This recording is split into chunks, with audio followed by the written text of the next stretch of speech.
In memory, we find purpose. We are a Gold Star family, and this is our nephew, Ryan King. His courage, his sacrifice, and his spirit are the cornerstones of Patriot Pride. Founded in his honor, our nonprofit organization is dedicated to serving those who have served us. From financial assistance to housing support, we provide crucial aid to military families, both active duty and veterans, helping to ease their burdens. His legacy lives on in every family we help, every community we strengthen, and every life we touch. This is more than an organization.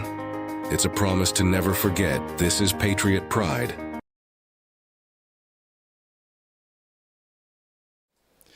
What's up, everybody, and welcome back to the Patriot Pride channel. Mike, how are you doing today? I'm doing okay. Today's been one for Mike, guys. I just got to put it out there. It's been a rough one for you today. Today's not been the day. But, hey, tonight's going to be a great night, though, Mike. Tonight's going to be a great night with everybody. So thank you guys so much for joining in. Hello, everybody, saying hello to us. We appreciate you guys for joining us. Thank you so much. There's so many other people on right now, awesome people. So thank you guys for joining us for a little while. We really appreciate you guys.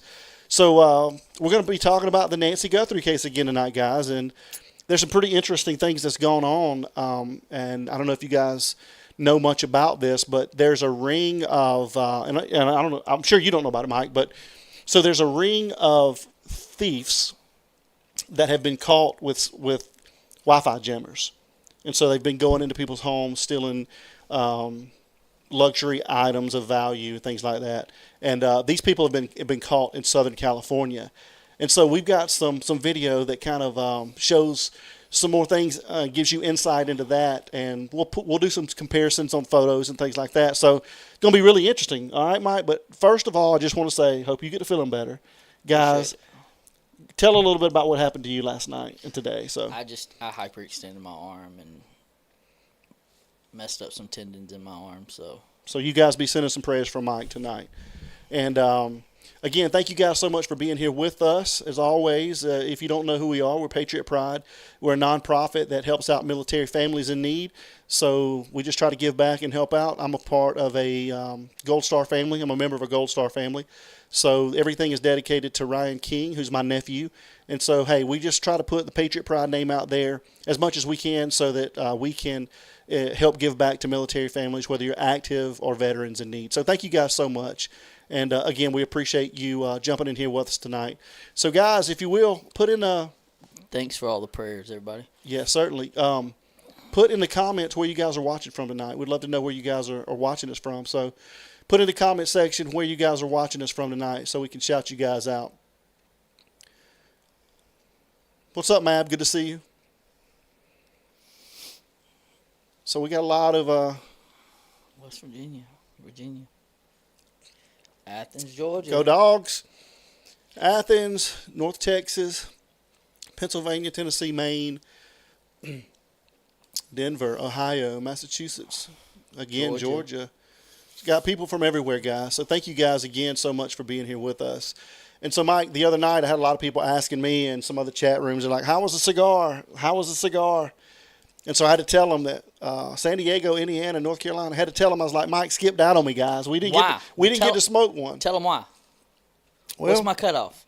Well, we went a little long, guys. We went a little long the other night, but that's okay. Well, maybe 45 minutes long. Maybe we'll be able to get one tonight. New Hampshire, aroma, smelly California.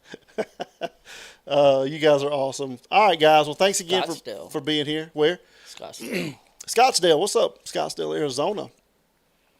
I don't know what that is, but that's some Chinese or something. Ain't it? Very interesting. So, mods, you guys are awesome. Thank you guys for everything that you guys do. Thanks for all the prayers for Mike. And, again, thanks for joining us here tonight, guys. We really appreciate you guys.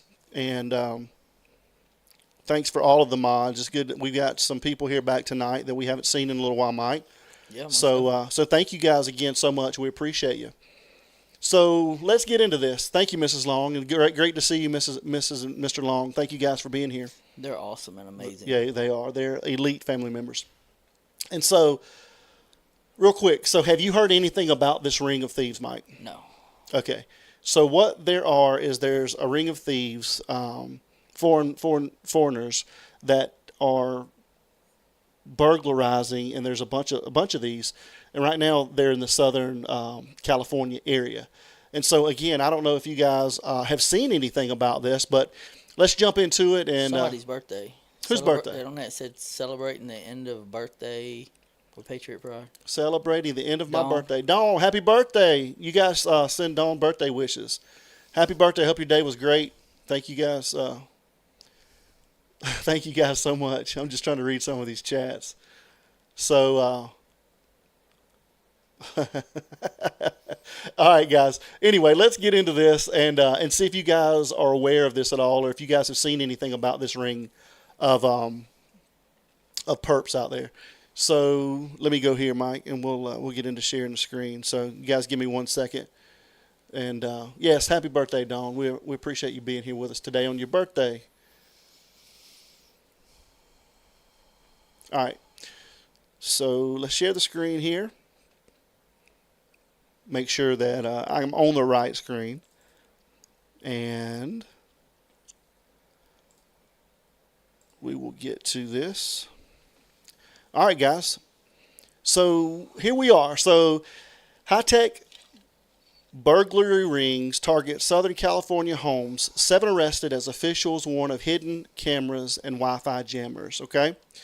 So there's a sophisticated burglary ring operating in Southern California, and it's increasingly utilizing Wi-Fi and signal jammers to disable wireless security cameras and smart doorbells.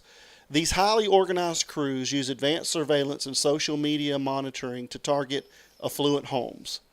So the modus operandi, or kind of how they operate, is by using surveillance tech. So the thieves, this is interesting, and I actually saw this, Mike, a while back, and I don't know if you heard anything about this, but the thieves plant hidden cameras disguised as vegetation or use decoy food delivery bags to scout homes and track homeowners' routines. Have you heard anything about that? No. That's smart, though. Yeah, and we'll get into that a little bit here in a couple of videos. But so basically they put these cameras inside of boxes that look like vegetation or whatever, and they scope out when people are there.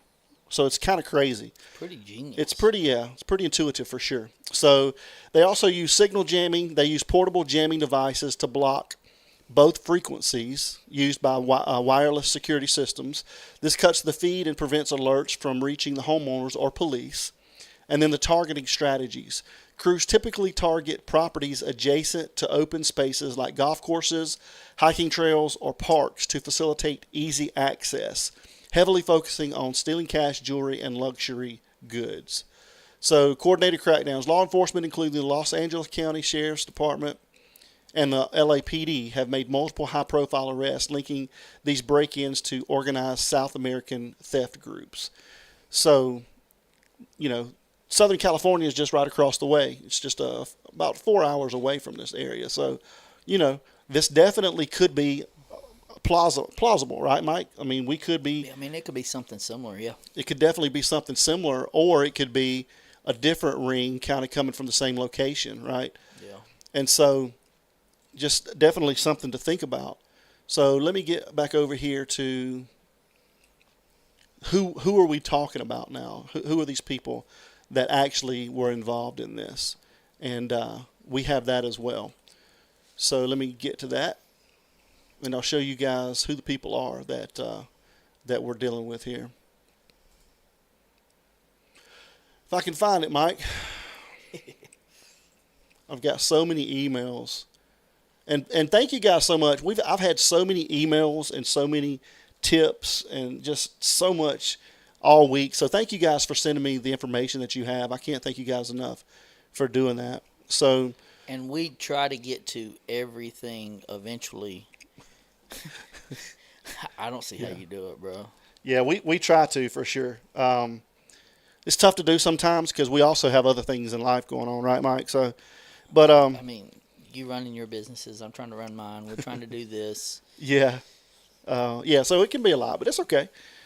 We just love hanging out with you guys. So, Southern California Wi-Fi jammer burglary ring arrest summary. So, here are the people's names, and guys, forgive me if I butcher some of these names. So I'll just I'll cut them down as much as I can, Mike. So we'll just say Kevin Diaz here. So 7 people have been arrested. So authorities allege he was connected to as many as 18 burglaries. Reported activity from January 25 through May of 26. Targeted areas allegedly included all of those places.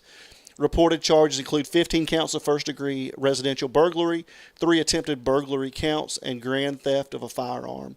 Arrested after a homeowner reportedly observed him on surveillance cameras during an attempted break-in. So the Wi-Fi jammers must not be that great. Maybe not, or maybe he didn't have one with him. So then we've got a person named Christopher Sanchez. So charged in connection with May 1 robbery tied to the Santa Clara or Clarita Ventura County investigation. Authorities reported recovery of jewelry, cash, burglary tools, and Wi-Fi jammer equipment. Potential sentence publicly discussed of up to 6 years if convicted. How'd he get caught? Didn't say. I don't know. So we got Owen Rivera Chacon. Authorities allege he fled on foot after a vehicle stop, reportedly located hiding in a dry stream bed. Public reports state he has prior residential burglary strikes and could reportedly face up to 17 years if convicted. Wow. Then we've got Fabian Boyaca, part of the same Santa Clarita Ventura County crew. Authorities stated he was arrested while driving another vehicle nearby. Vehicles allegedly contained stolen jewelry, luxury items, gloves, burglary tools, and a Wi-Fi jammer.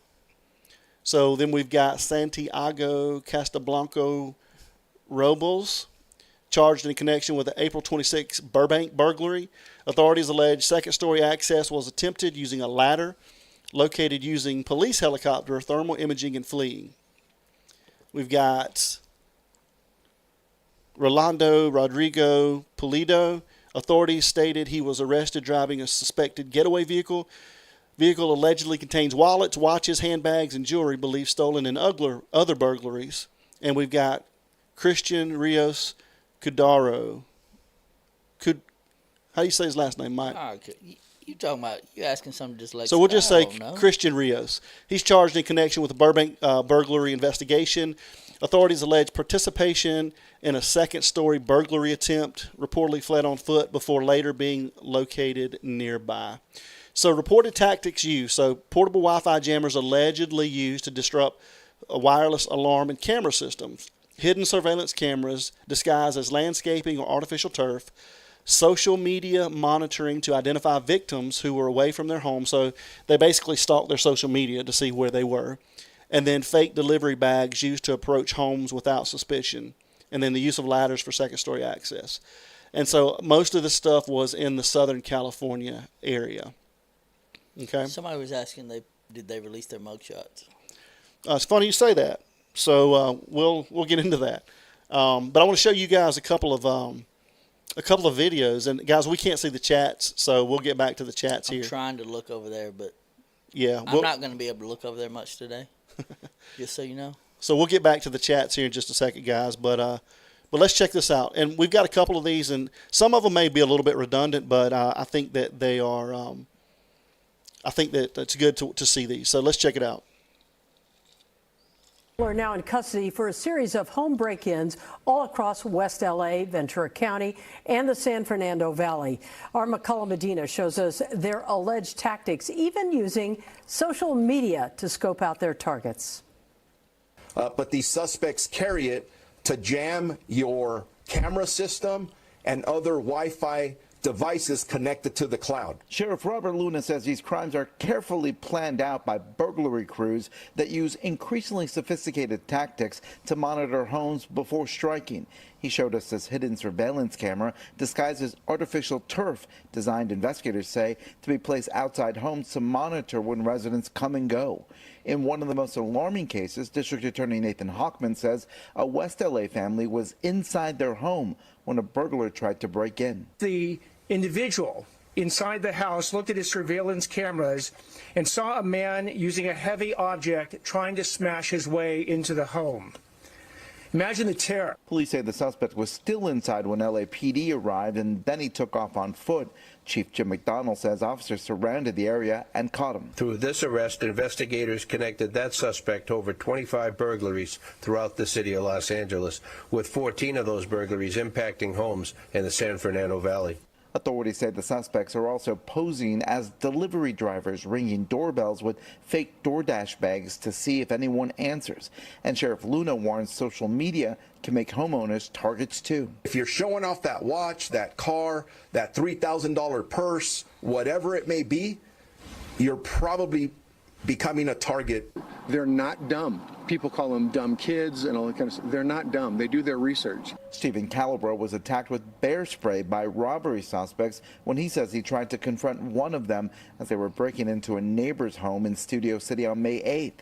It's unclear if the arrests announced today were related to his case, but he says he's happy to know that police are making progress. Everybody thought nothing was going to be done about it. In all, 7 suspects were arrested in 3 separate cases spanning Los Angeles, Ventura County, and Burbank. Prosecutors say more charges could still be coming. In L.A., I'm Miguel Medina, NBC4 News. So, Mike, did you see An Escondido woman says her Army veteran husband is clinging to life after another man beat him outside their home. Damn, that that's man awful. is being held on attempted murder charges. Sorry, guys, I was just checking that out. I didn't know about that. But anyway, Mike, did you see the walkie-talkies that they were using on the inside of the house? Yeah. So, again, guys, may not be anything at all, but you know what we do at Patriot Pride. We bring you all of the theories that we can bring, and so Well, I mean, I think it's good that the fact that you can actually see devices that are out there that criminals are using, to whether they're attached to this case or not. Like, you're seeing the technology that can be out there and how it's being used. certainly, yeah. So I think that's a great thing to go, oh, okay. I mean, I never knew what one of them kind of jammers looked like with 500 million antennas coming out of it. Yeah, for sure. But all right, guys. Well, let's check this next video out. And again, some of the things may be a little bit redundant, but we do have some different information in some of them as well. So we've got a couple more. So let's check this out, guys.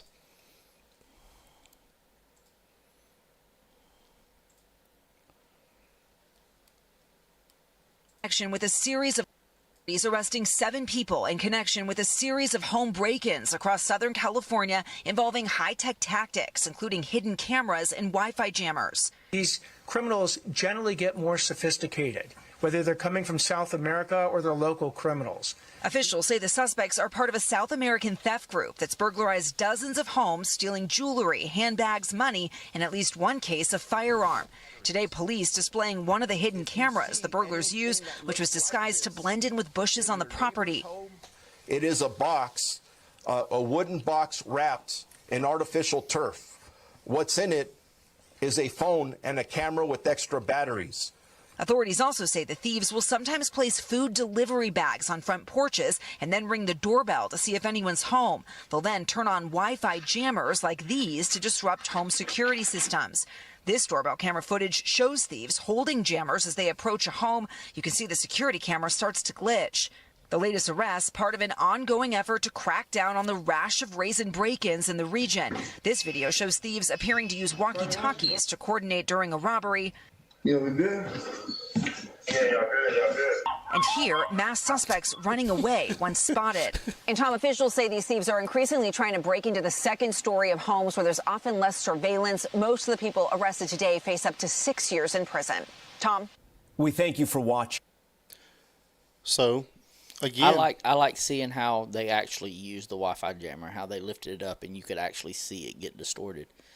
That was a pretty telling.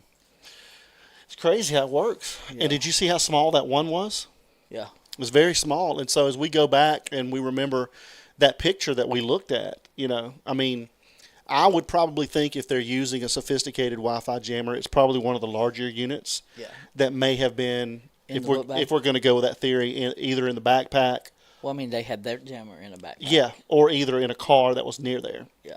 Going back to the theory that we had that the car left and then the camera came back online. You know what I mean? Right. But so we got one more we can check out here. and see what you guys think about this.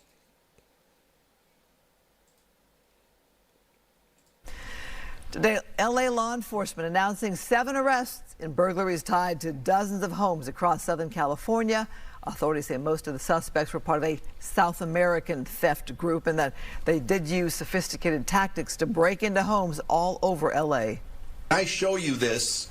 It is a box, a wooden box wrapped in artificial turf. What's in it is a phone and a camera with extra batteries. If you see anything that looks like this in your neighbor's home, in your home, report it to us immediately. If you look at something like this, this doesn't look like something anybody should be carrying. But these suspects carry it to jam your camera system and other Wi-Fi devices connected to the cloud. Officials say one of the suspects pretended to be a DoorDash delivery person just to see if anyone was inside the home and already had tools ready to break in. Here's LA County District Attorney Nathan Hochman's message for theft groups planning to commit crimes in LA. You want to come here and steal from us? If you want to come here and break into our houses, if you want to come in here and scare and traumatize our families, let me assure you where you will spend some time. In our jails, in our prisons, because you will get arrested, prosecuted, and punished. Officials urge residents to protect themselves by telling their neighbors or law enforcement that they're going to be out of town and to not post online that they won't be home. They also urge that you lock away any ladders or tools laying around that could be used to break in. So there we go, guys. That's what's going on in the world right now. And at least 7 people have been arrested in Southern California for this. So who knows if something like this is not going on. I mean, I'm sure it's going on in other areas, but I mean, we did the piece on the Wi-Fi jammers back, a few weeks back. And so, I mean, this definitely, and I always said, Mike, I wonder if what Nancy's typical pattern was on Saturday nights. Right. I wonder, if sometimes she didn't stay later or stay overnight with, a family member or a friend or something like that. So, it's definitely something to think about, and it's definitely something to keep remembering and put out there. Like I said, we need to put as many theories together as we can, guys, because we've got to be open to everything because nothing's making any sense right now. So let me show you guys these things. We'll try to look at the photos. So I've got a photo of at least 4 of them. So let's look at that.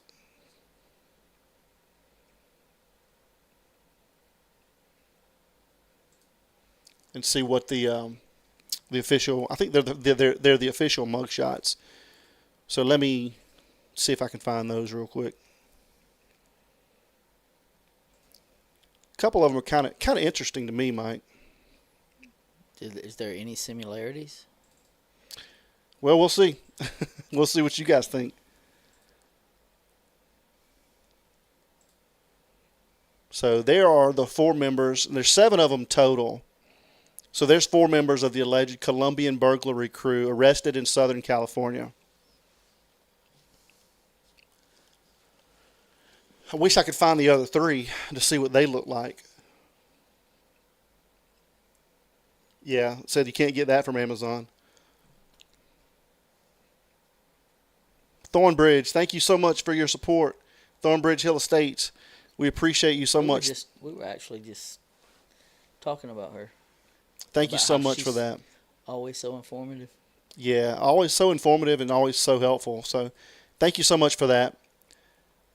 And so then look at this, Mike. This is pretty interesting. So I want to see what everybody thinks about this one. What do you guys think about that?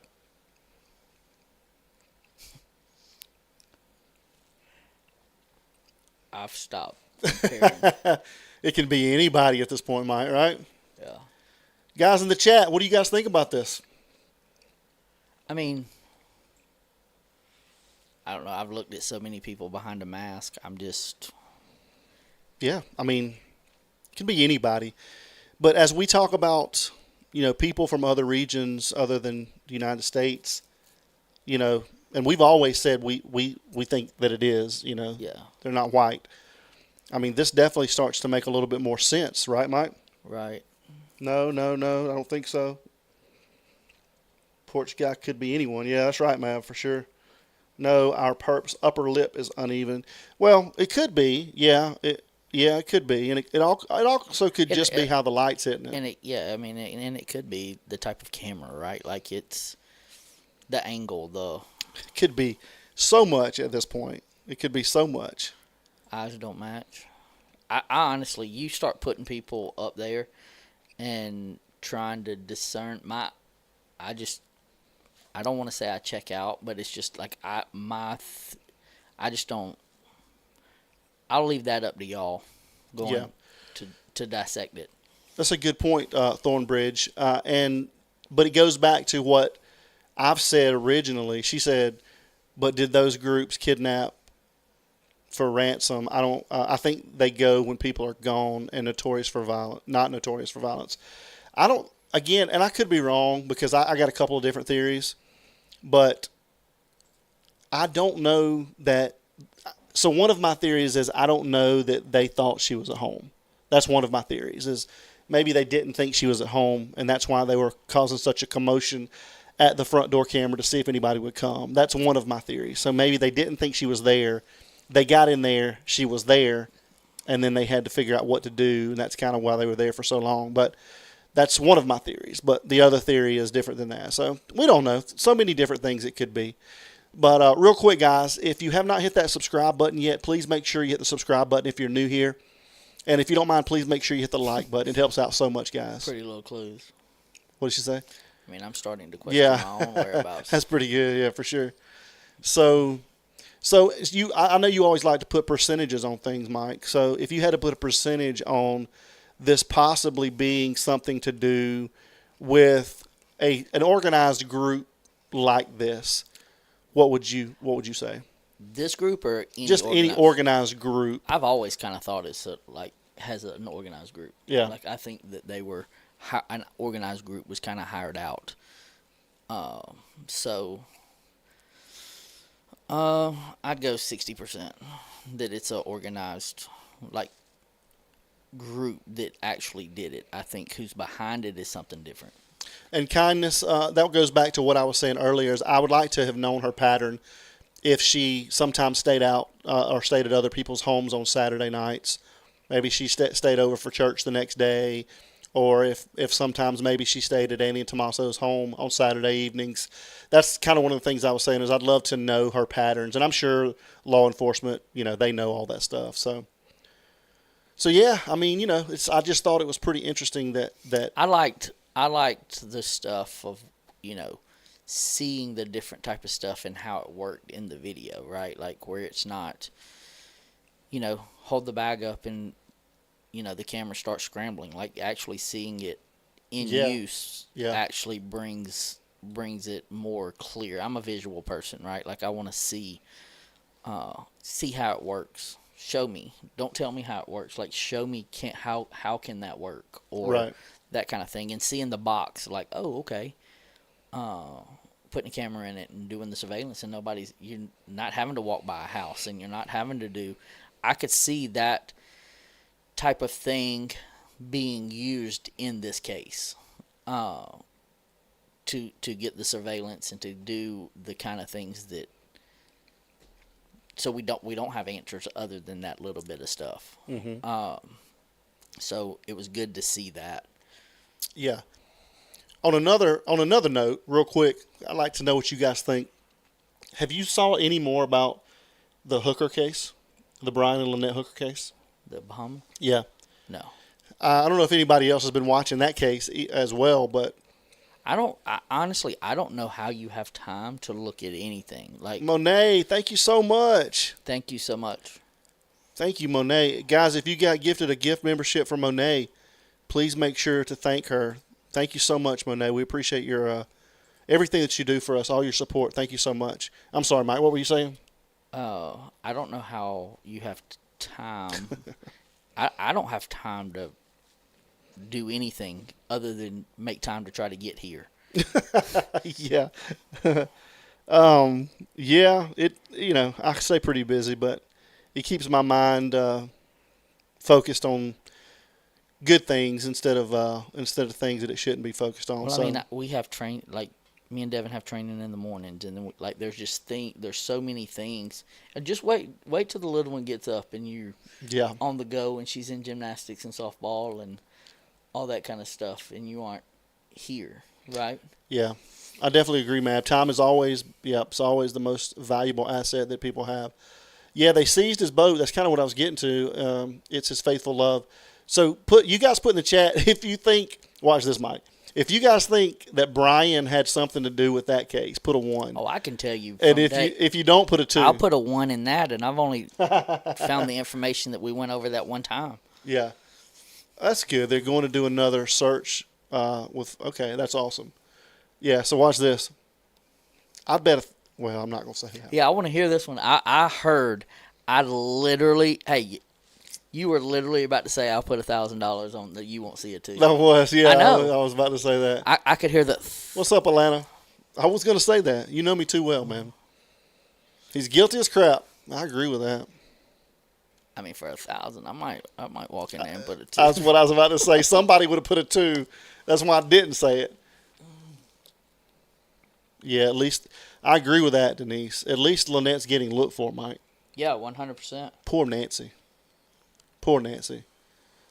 Not one person. Did you see about the 2 teens in Scottsdale that were attempting to kidnap a couple for Bitcoin? Yeah, I did. That was early on in this. Ram Jammer. Look at Ram Jammer. He's laughing about it. He put a 2. That's funny. Hey, look. You see that? Oh, there you go. That's pretty good. That's pretty good. Well, yeah, guys, let's chop it up. I'll put a link up here and see what you guys think about this stuff. I just want to know kind of what you guys think, and we don't have to talk about specifically anything. Whatever you guys want to talk about, we'll talk about it. But that's not it, Mike. What? I don't even know what I put up there. I have no idea what I put up there. Today's been a long day. I'm gonna be honest. Well, so I messed my arm up yesterday training with Devin, and then I had training today, and it was so, you know how it's been raining so much, and then it was so hot in the facility and just muggy, and we had 3 teams in there. I mean, it was crazy. It's hot in Georgia, guys. It is hot. It was more muggy than hot.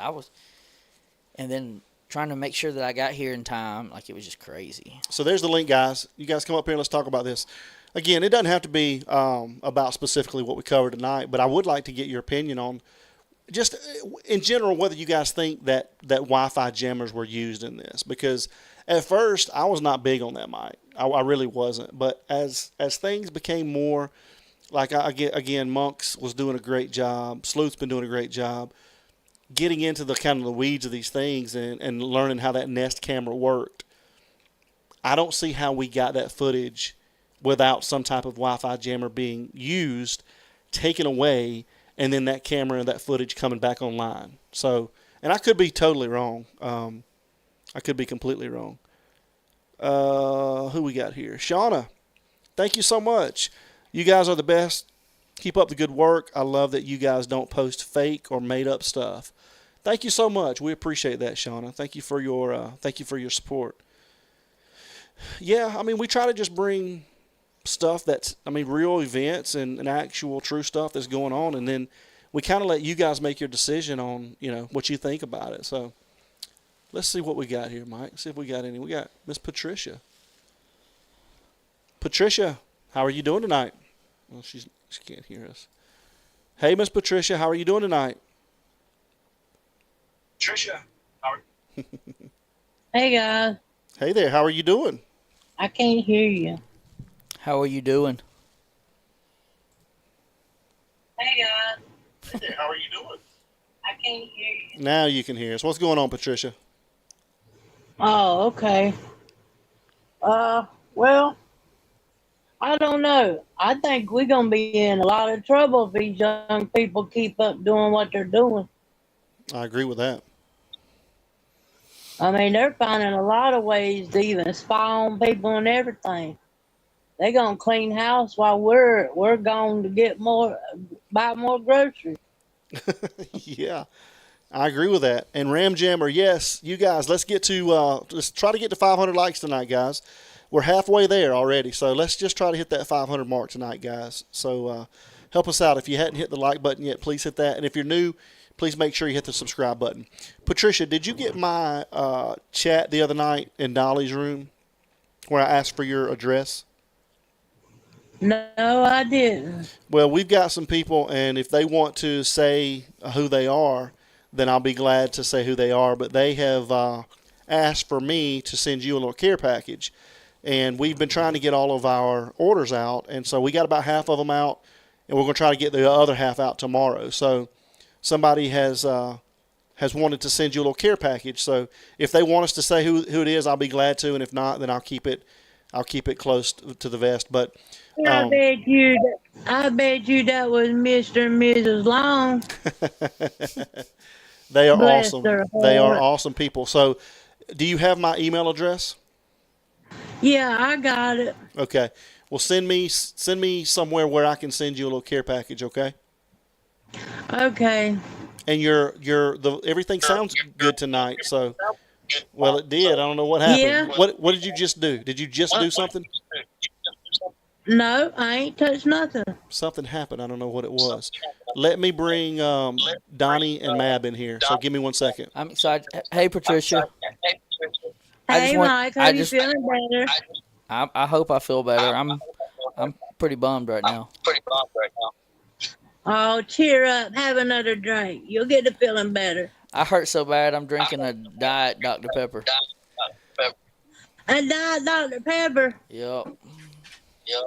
Them things will make you fat. Don't you know that? Yeah. All right, guys. We got Mab and we got Donnie looking all dapper and handsome tonight. Mab, what's going on? How you doing, man? Doing pretty good. Just jackhammering some concrete today and pouring concrete. Yeah? How's that going? Mad making a Taj Mahal over there. Yeah. Trying to keep out these damn gophers. Patricia. I tell you how to get rid of them, Mad. Patricia, I'm going to put you on mute for Hang a out second, as long okay? as they don't come through my yard. I don't give a shit where they are. Patricia, I'll put you on mute for just a second. So when you want to talk, just come off of mute. There's a little bit of echo when you're on and we're talking. As long as you're talking, Patricia, there's no echo. But if your microphone's on and we're talking, there's a little bit of an echo. So feel free to come in whenever you want to, Patricia. And we won't talk. We'll let you talk. Donnie, what's up, man? How are you doing? I am doing good. Oh my gosh. I don't know what happened to that microphone, but you sound clear as a bell, Donnie. Oh my goodness. It works. He's a I love it. technical genius. I'm glad you enjoy It's like it. you can hear me now. We can. I'm glad you like it, Donnie. I wanted to bring up a point. Now, how that said in that media thing about those crooks getting, or convicts, or the thieves breaking in. Yeah. Yeah.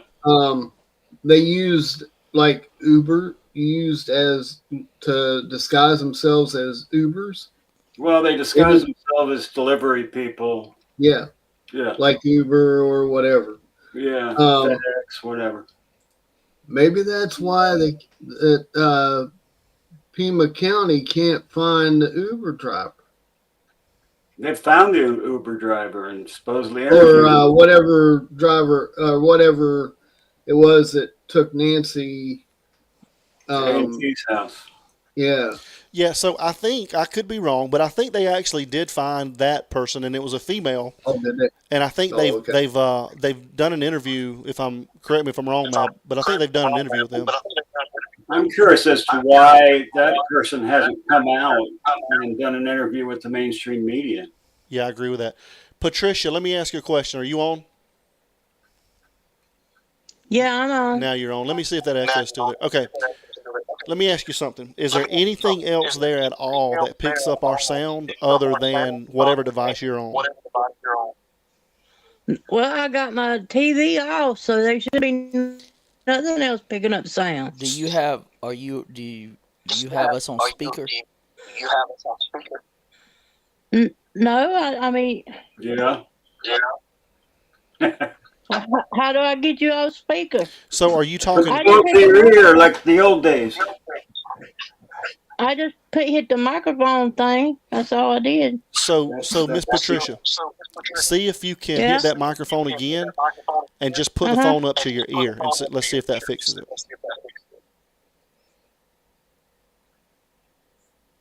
Okay, so you're hitting the microphone on the StreamYard. Are you on speakerphone on your actual phone? Yeah, has to be. I think Miss Patricia, you're on mute. Let's see if we can help Miss Patricia out real quick, and then we'll move on. Echo cancellation. Probably not going to work. Patricia, so unmute. Hit the microphone button again real quick.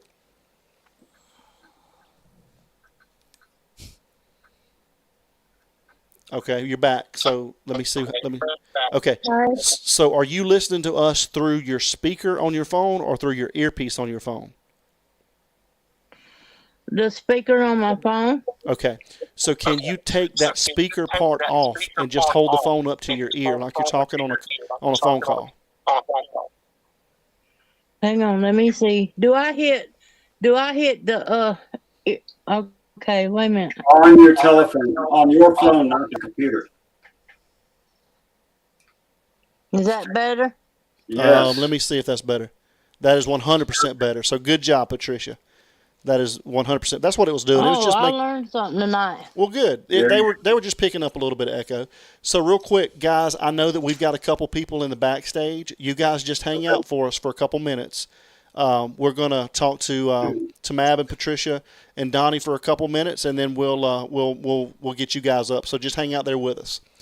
So yeah, you guys. So what do you think? Go ahead, Mab. I've seen these crews that use these hidden cameras.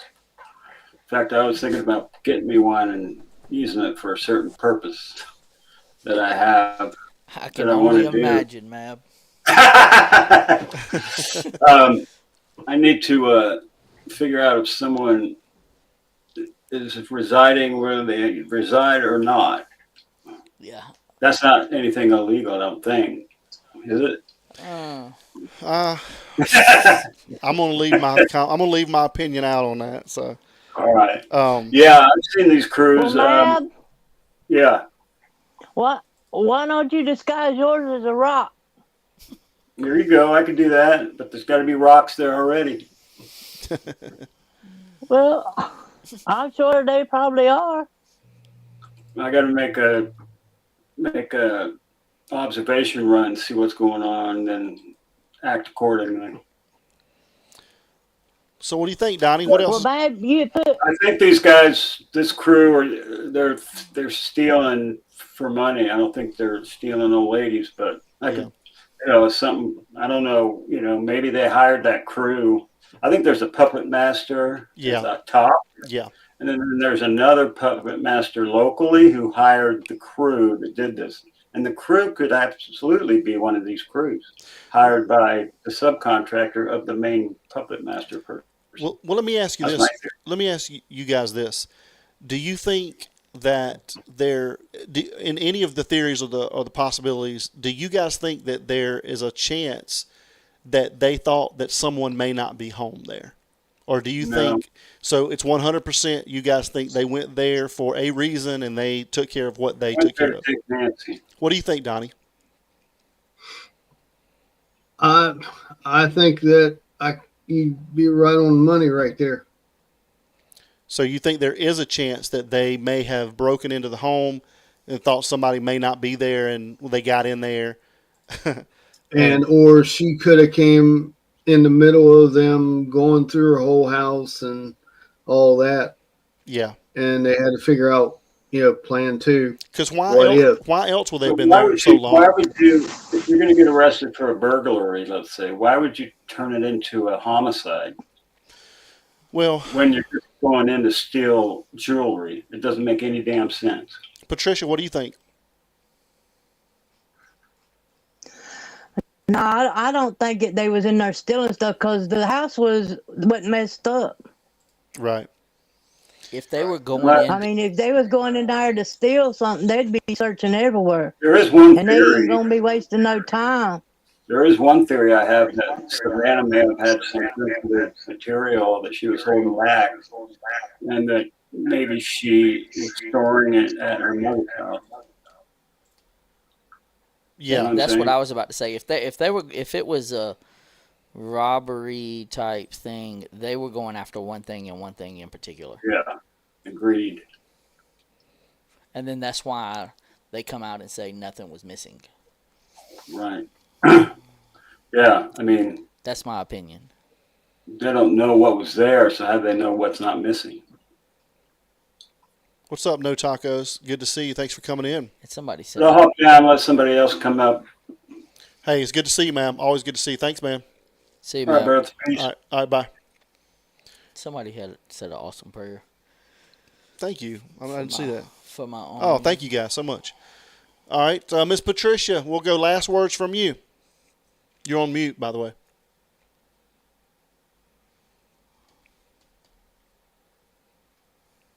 Okay, can you hear me now? Got you. Yep. Yes, ma'am. Got you. Yes, ma'am. Okay, I just want to tell everybody hello and tell Mab I don't know if it works on gophers, but I know if you take a stick of juicy fruit, if you have moles in your yard, if you just take a stick of juicy fruit and stick it down in the ground, it'll get rid of them. Really? The moles, yeah. I don't know about juicy fruit's too good. I did not know that. I did not know that. Well, it's cheaper than buying anything else. Yeah. We used to have moles that run all through the yard, and we'd get over there to where they was digging, and we'd put down juicy fruit down in there, and they would leave. You wouldn't see them no more. That is interesting. Interesting. But I think that this was intent. I don't think they was in there just to get something. Yeah. But I mean, this here, the way the kids is doing now, it seems like they got too much time on their hands. There are a lot of them that's going to college, and they're doing their classes and stuff, but they're getting involved with the wrong stuff. Yeah. You know what I'm saying? I mean, you take these kids nowadays, they into that hard stuff, and there a lot of them's on dope and all this other stuff, and I don't know. We all just need to say a prayer and just keep eyes out. Amen. Always look around you and get off of Google Maps. That's what I'm gonna do. All right, Miss Patricia, we love you, and make sure you send me your information, okay? I will. And Mike. Yes, ma'am. You need to put some icy hot on that arm. I've been cryoing. I own a cryotherapy business. I've been spraying it. Oh, you got some of that freeze stuff? Yeah. Oh, okay. All right, heat on and heat off. You know what I mean? Thank you so much. I guess y'all ain't going to Vegas, are you? Probably not. Yeah, well, that means we got a show coming up with Mike and his Speedos when he gets feeling better. Yep. 4th of July. All right. See you, Miss Patricia. Well, all right. All right, see you later. Bye-bye. See you. Bye. All right, guys, I know we got a couple in the backstage. Just hang out. We're going to get last words from Donnie now. Donnie's over there laughing. What do you think, Donnie? Well, after Patricia said that, I think she was right. My assumption earlier was totally off. I think I'd have to say they were there for a purpose, and the purpose was to get Nancy and whatever they had thoughts of and it didn't turn out the way they wanted. Right. So, yeah. Yeah, I totally. I mean, I'm on board with you. I mean, yeah, that's what makes the most sense, right? But we do have to be open to all these other possibilities. That's the thing. Because Patricia said when they went in there, what's up, Chelsea? The whole place wasn't ramsacked. It was all nice, neat, prim, and proper. That's right. Nothing out of place. Said it was immaculate inside. Yeah, immaculate. Well, Donnie, I'm glad it's so great to hear you. Your beautiful voice. I mean, we hear you crystal clear, man. So, it's just like if I was talking on my phone here. Oh no, it wasn't that. That wasn't that funny. And listen, it was. I tell you, I'm really interested in Bigfoot and Sasquatch. So, we got to get together one time. Maybe we'll do a show just us and you about Sasquatch, because I love Bigfoot, man. So, how long have you been into that? All my life. I'm 58 years old. Have you ever seen one? Yes. Hold on one second. Don't tell me they did it again. Did what again? No, they did not do it again. What? Mr. and Mrs. Long, you guys do too much. You guys do too much for us. Y'all are the best. Thank you guys so much for that. That is so unbelievable.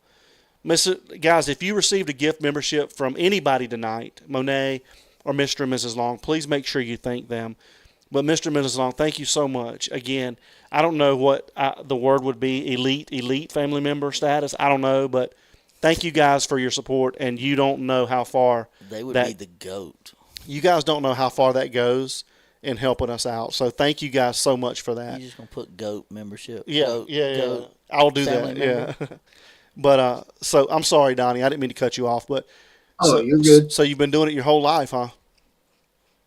Well, I've been interested. I've been a Bigfoot enthusiast ever since I seen the first movie I ever seen, and it wasn't the Patterson Gimlin film. This was the movie Sasquatch, where all them guys on horseback went to basically middle of nowhere, and they were all attacked by Bigfoot. Of course, one of the idiots in the thing starts shooting, and that's the worst thing to do, because if you're going to hurt them, they're going to definitely hurt you. Yeah, certainly. Well, but yeah, I'm interested in that, man. So maybe we'll do a show on that. But thank you so much, Donnie. It's always great to hear from you, man, and we appreciate your support so much, man. I'll tell you one thing real quick. Okay. I am in with Mountain Monsters. Okay. And associated with them, and also I am a part of Les Odell's Bigfoot or cryptid team here in West Virginia too. That's awesome. Okay. Cool. Well, and me and Les has been friends for a long time. Okay, nice. That's awesome. I think I've seen that before. So, but yeah, well, thank you, Donnie. We appreciate you, man, and we'll. Hey, I love the sound of that mic. Yeah, keep up the good work, man. Guys, thank you very much. I mean, this is a blessing to me. Well, that other one, I mean, it came with this computer. Yeah, it stinks. Just putting it. Was it? Yeah, I know. Mildly. Language bound. Yeah. No, I'm glad you like it. I'm glad it came pretty quick to you. And the first time I heard you, I think was on maybe Alex's stream or something. I don't remember. Yep. But you sound so good, man, and we're blessed to be able to. That's when I was dancing in his room that night. Yeah, and we're blessed to be able to help you out. And so, guys, everybody out there watching, this is what you guys help us do. We sent Donnie and Mike. Thank you, everyone. Thank you, fam. Yeah, you guys. It wasn't us. It was the family, and it was all of our supporters. And so, thank you guys so much for what you do. And we just like to bless people and help people out. So, good to see you, Donnie. We're gonna get to the other people in the backstage, and we'll see you next time. Okay. All right. See you, Donnie. See y'all later. All right. See you, man. Bye bye. Yeah, Donnie's good people, guys. All right, let's see who else we got in the backstage here, guys. I'm sorry that you guys waited, but I wanted to make sure that we got with them, and if there's still anybody waiting. Sorry, Philip. So we're going to add Philip, and we're going to add Justine. All right. Sorry, you guys. I'm sorry about that, but I didn't want too many people on the panel at one time. So, how you guys doing tonight? Understandable. All fine as a frog here. Fine as a Doing frog well. here. How are you? Doing good. Wonderful. So, what's up? We only got a couple people on here, so you guys are free to speak openly. I don't think we have to give anybody the floor. So, I think Philip, you were probably first. So, what's on your mind, man? What about these dang gas prices? Right. Why can't the why can't the president knock down the tax like the last well, president before last done? Cut the tax I on don't know, fuel. man. Everything's a little crazy right now. I mean, kind of manipulating the stock market. You know. Yeah, a lot of crazy stuff out there for sure, I'm kind man. of upset about that. Yeah. Yeah, I'm kind of upset about that. Hopefully they'll come down soon for sure. So, Yeah. Justine, what's up? What's on your mind tonight? Not much. I'm not gonna stay long. I cannot hear my other friend on the screen. So instead of hopping back in, I was wearing my sunglasses, you know. You gotta hide the eyes, otherwise you become the perp. Right. Well, you're Hey, also, you know, I like it. Mike's always got his on. So how are you doing today? You having I'm a good? looking You having a good I'm day? good. I'm good. Good. Yeah, how's yours? Every day's a good day. Some are just better than others. That's right. I'm looking at some data I got off of a website, and I'm gonna have someone who's in IT look at it. But it shows like the SSDI, the MAC, and like the router and Wi-Fi info. There's some weird dates on January 11th that I want him to look at to see if there's anything with that. But I'll keep you guys posted Please do. if that turns into anything about potential jammer activity with any of this. But I have all the neighborhood data from around that time. So I just Yeah, wanted to call and let you know that, and I'll keep that you posted. that's Hey, awesome. Yeah, thank you. and give a big shout out to your YouTube so people can. You always come up with awesome information and stuff. Yeah, let me hold on. Let me get this off of your face here. I got we've got a big banner. There we go. Yeah, so shout out your channel. Yeah, it's Pretty Little Clues. Just at Pretty Little Clues. I think that's all you have to do. Okay. But yeah, so working on that, and did a live and got on Mavs on Monday. Oh my gosh, time flies when you're talking about Nancy Guthrie. Um, but on Monday. So just kind of been doing the thing and making some shorts, but I'm gonna work on this and just wanted to keep you guys posted. But oh, and shout out to Mr. and Mrs. Long. I got a membership from you guys on Sunday. So thank you, thank you, thank you. Are they not unbelievable? Yeah, that's amazing. Yeah, they are so unbelievable. And real quick, guys, I got back is messed up. yeah. Let's say a prayer for. Let's everybody send prayers for Mr. Long. He's having a little back problem, so everybody send some prayers for Mr. Long. So, but thanks, Justine. It's good to see you. And yeah, for sure, if you get anything, please let me know. All right. Will do. Take care. Great Have a to good see night. you. You too. See you later. All right. Bye I'll bye. be back in the chat. See ya. All right. Certainly. Thank you. All right, Philip. It's just us, man, for now. So what's up? What do you think about this light behind me? Can you tell what that is? I cannot. What? I don't know. It's kind of hard to Christmas see. Story. What is Remember it? the Christmas Story? Yeah. You remember the Christmas Story and the lamp that he got? Oh, okay. I got you. That is pretty cool. Now it was just bright. I couldn't see. There we go. Yeah. Okay. Cool, man. What's on your mind as far as this Get case that for goes? Christmas. What are you thinking about? What's going on with Nancy? I don't know. Hey, that is the truest. I still think it's. I just think that things went too smooth. Yeah. It was well thought out. I think that they went in there and got some thumb drives or something that she was holding for her daughter, and they may not have knew that she was there when it happened, and they wasn't going to leave I don't know why they wouldn't just do away with her there, but I don't know, hired hit or something. Right. It just went too smooth. Yeah, I agree with you on that, and that's Yeah. kind of I think what Mike thinks as well. I think that's the reason why the daughter didn't go looking for her mama. You think she knows what's up with it? I don't know. Yeah. Mm. She looks like she's the only one bothered. Yeah. About it. Definitely could be. For sure. Well, thanks, man. I just was wanting to see what you thought about what was going on tonight, and what about these guys that we did this piece on tonight? Do you think that I think they need to be live. I think they need to be trying that stuff in Florida. You know what happens in Florida when you try that stuff? Yeah. Yep. Yeah, we'll see what happens to Yeah. them, but it's a little bit different. In the South. It's a little different in the South for sure. So, but Yeah, communist state like California. Well, a little different.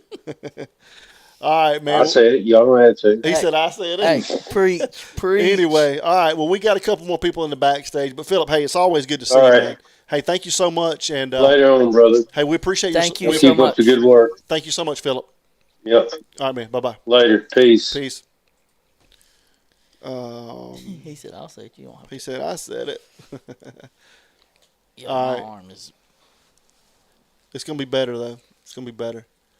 All right, guys. I'm gonna drop this link one more time. I know there were a couple Somebody people. else was in there. Yeah, there were a couple people that were in here, and I don't know if it dropped you guys, but I'm gonna drop this link one more time. So you guys come on up here, Alana or Jennifer, if you guys have any new information or I saw whatever. Rolex I'd was love to. I'd love to hear from you guys. So yeah, we got one person here. Let me check this person out real quick. Rolex, are you there? Hello? I can't hear a thing. Can you hear me now? Hello? All right. If you can hear us somehow, go out and come back in, Rolex. Justin, what's going on, man? Hello? We can hear you.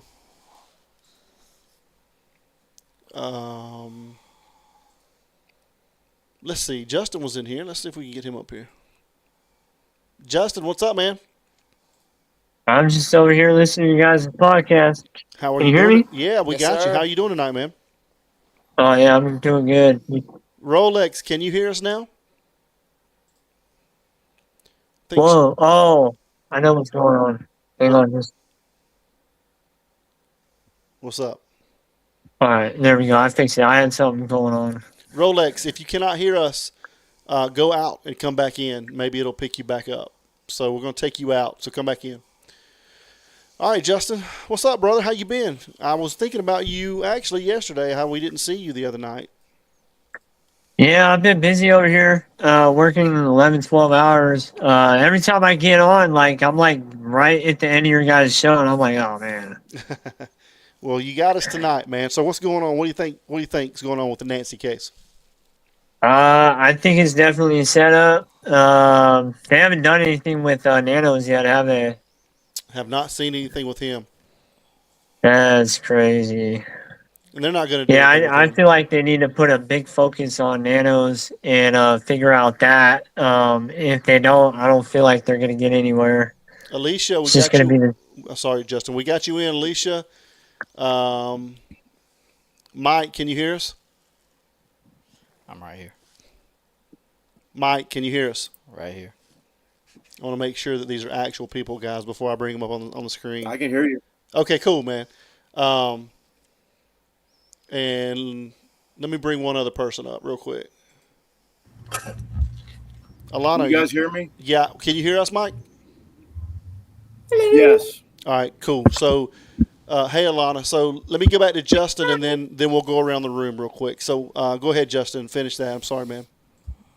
Yeah, I just feel like they need to figure out the Nanos situation if they're going to get anywhere. If not, I feel like we're just going to be stuck on pause. the whole time. It's a good point. Certainly a good point. Um, Alicia, good to see you. How are you doing tonight? I'm doing good. Sorry I missed you guys last Sunday. That's okay. I'm sorry you did too, but thanks for being here with us tonight. Yeah. What do you think? Any new things going on in the Nancy case in your mind? I just found what you said tonight was like super interesting with the whole like ring of people. Yeah. Isn't Because that that's crazy? kind of what I thought about in the like that's been my whole thing and the whole time was it had to be something like that. Yeah, it definitely seems that way. You know, I mean, I don't know. There's got to be more than one person involved. But then again, you think of it, Mike, and the more people you get involved, the more mouths there are to talk. So, you know, on one hand, I think there may be one or two people, and then on the other hand, I think it may be an organized group. So, I think there was I would say 3 people, and then one got eliminated. I'm thinking 2 or 3 people too. yeah, definitely. Mike, what do you think, man? she didn't have any problems with the cartel. I don't not that I'm aware of. I don't know that she would have had any dealings with the cartel. No, Here's this the thing. is Mike. Here's the thing, real quick. They're not the cartel. They don't want that smoke. You know what I mean? Like they make enough money that they don't. It's a business. Yeah, they don't want that. They, for the most part, they leave you alone if you leave them alone. Yeah, you know. they make that much money in a day doing what they do. So, but yeah. So go ahead, Mike. What's up, man? Yeah, I rebut that because, I've been bringing up the cartel from the very beginning. I thought that they were part of it from the very, very beginning. And everyone I talked to, they said, no, that they don't do that. That's not part of their game plan. They gain, they don't really want the exposure or but if you really look at it, we're in a huge battle right now with the drug cartels down in the Mexican border. Okay. I mean, it's never been, as hot as it is right now. And to me, I correlate that. I really look at this as a message. Like that we can get They you. came up in there and they took out Nancy's, and it was like a message saying, look, we can take her out, or, what do you want to do? Yeah. And then when he's wearing the gun in the middle, what's that mean? Yeah. I mean, yeah, it's a statement. Yeah, it's a statement piece. Yeah. No, I mean, again, I'm open. I never really thought of it that way. But I'm very open to like looking into that. Like I never thought of it as, but if it's like, hey, it's part of a bigger message. In other words, is what I'm saying. I could see that. Well, we did take out, and everything's running together in my mind, but we did take out one of their high-level cartel members, right? And I can't remember what date that was on. I don't know if El Mencho. El Mencho, yeah. Yeah, El Mencho. Was that before this, or was that after this? I think it was. No, it was right in the middle of it. Right in the middle of it. Oh. Because I was thinking that definitely could be some motivation, but yeah, but my do you biggest remember thing is, also there was a bunch of drone attacks at the El Paso border, and they shut down the airport, and they said it was going to be shut down for like 2 weeks. Really? And all kinds of weird stuff was going on in El Paso. I didn't and that's hear that. where Yeah, I Nanos remember came that. from. Mike, I got a question. Hold on one second, Justin. Alana, I want to get your thought. Hey there, how you doing? It's good to see you. What is your thought? Any new thoughts on Miss Nancy? I came in like half an hour late today, so I only got in when you were talking about the jammer, so I didn't get the full context. But yeah. No, that's fine. So there's been a ring of people. 7 people have been arrested in Southern California, breaking in people's homes and using Wi-Fi jammers. And so, we did a piece a few weeks back on Wi-Fi jammers.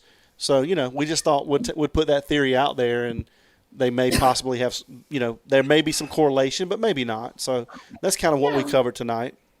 Interesting. Very interesting. Go ahead, Justin.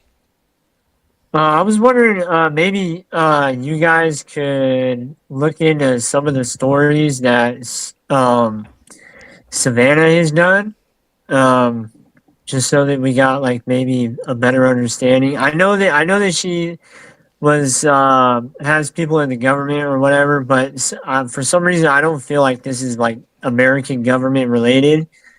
But I can just like picture her doing a story that was based on stuff going on in Mexico and the cartel just getting hella mad about it. Yeah, I don't know. It's up to you guys.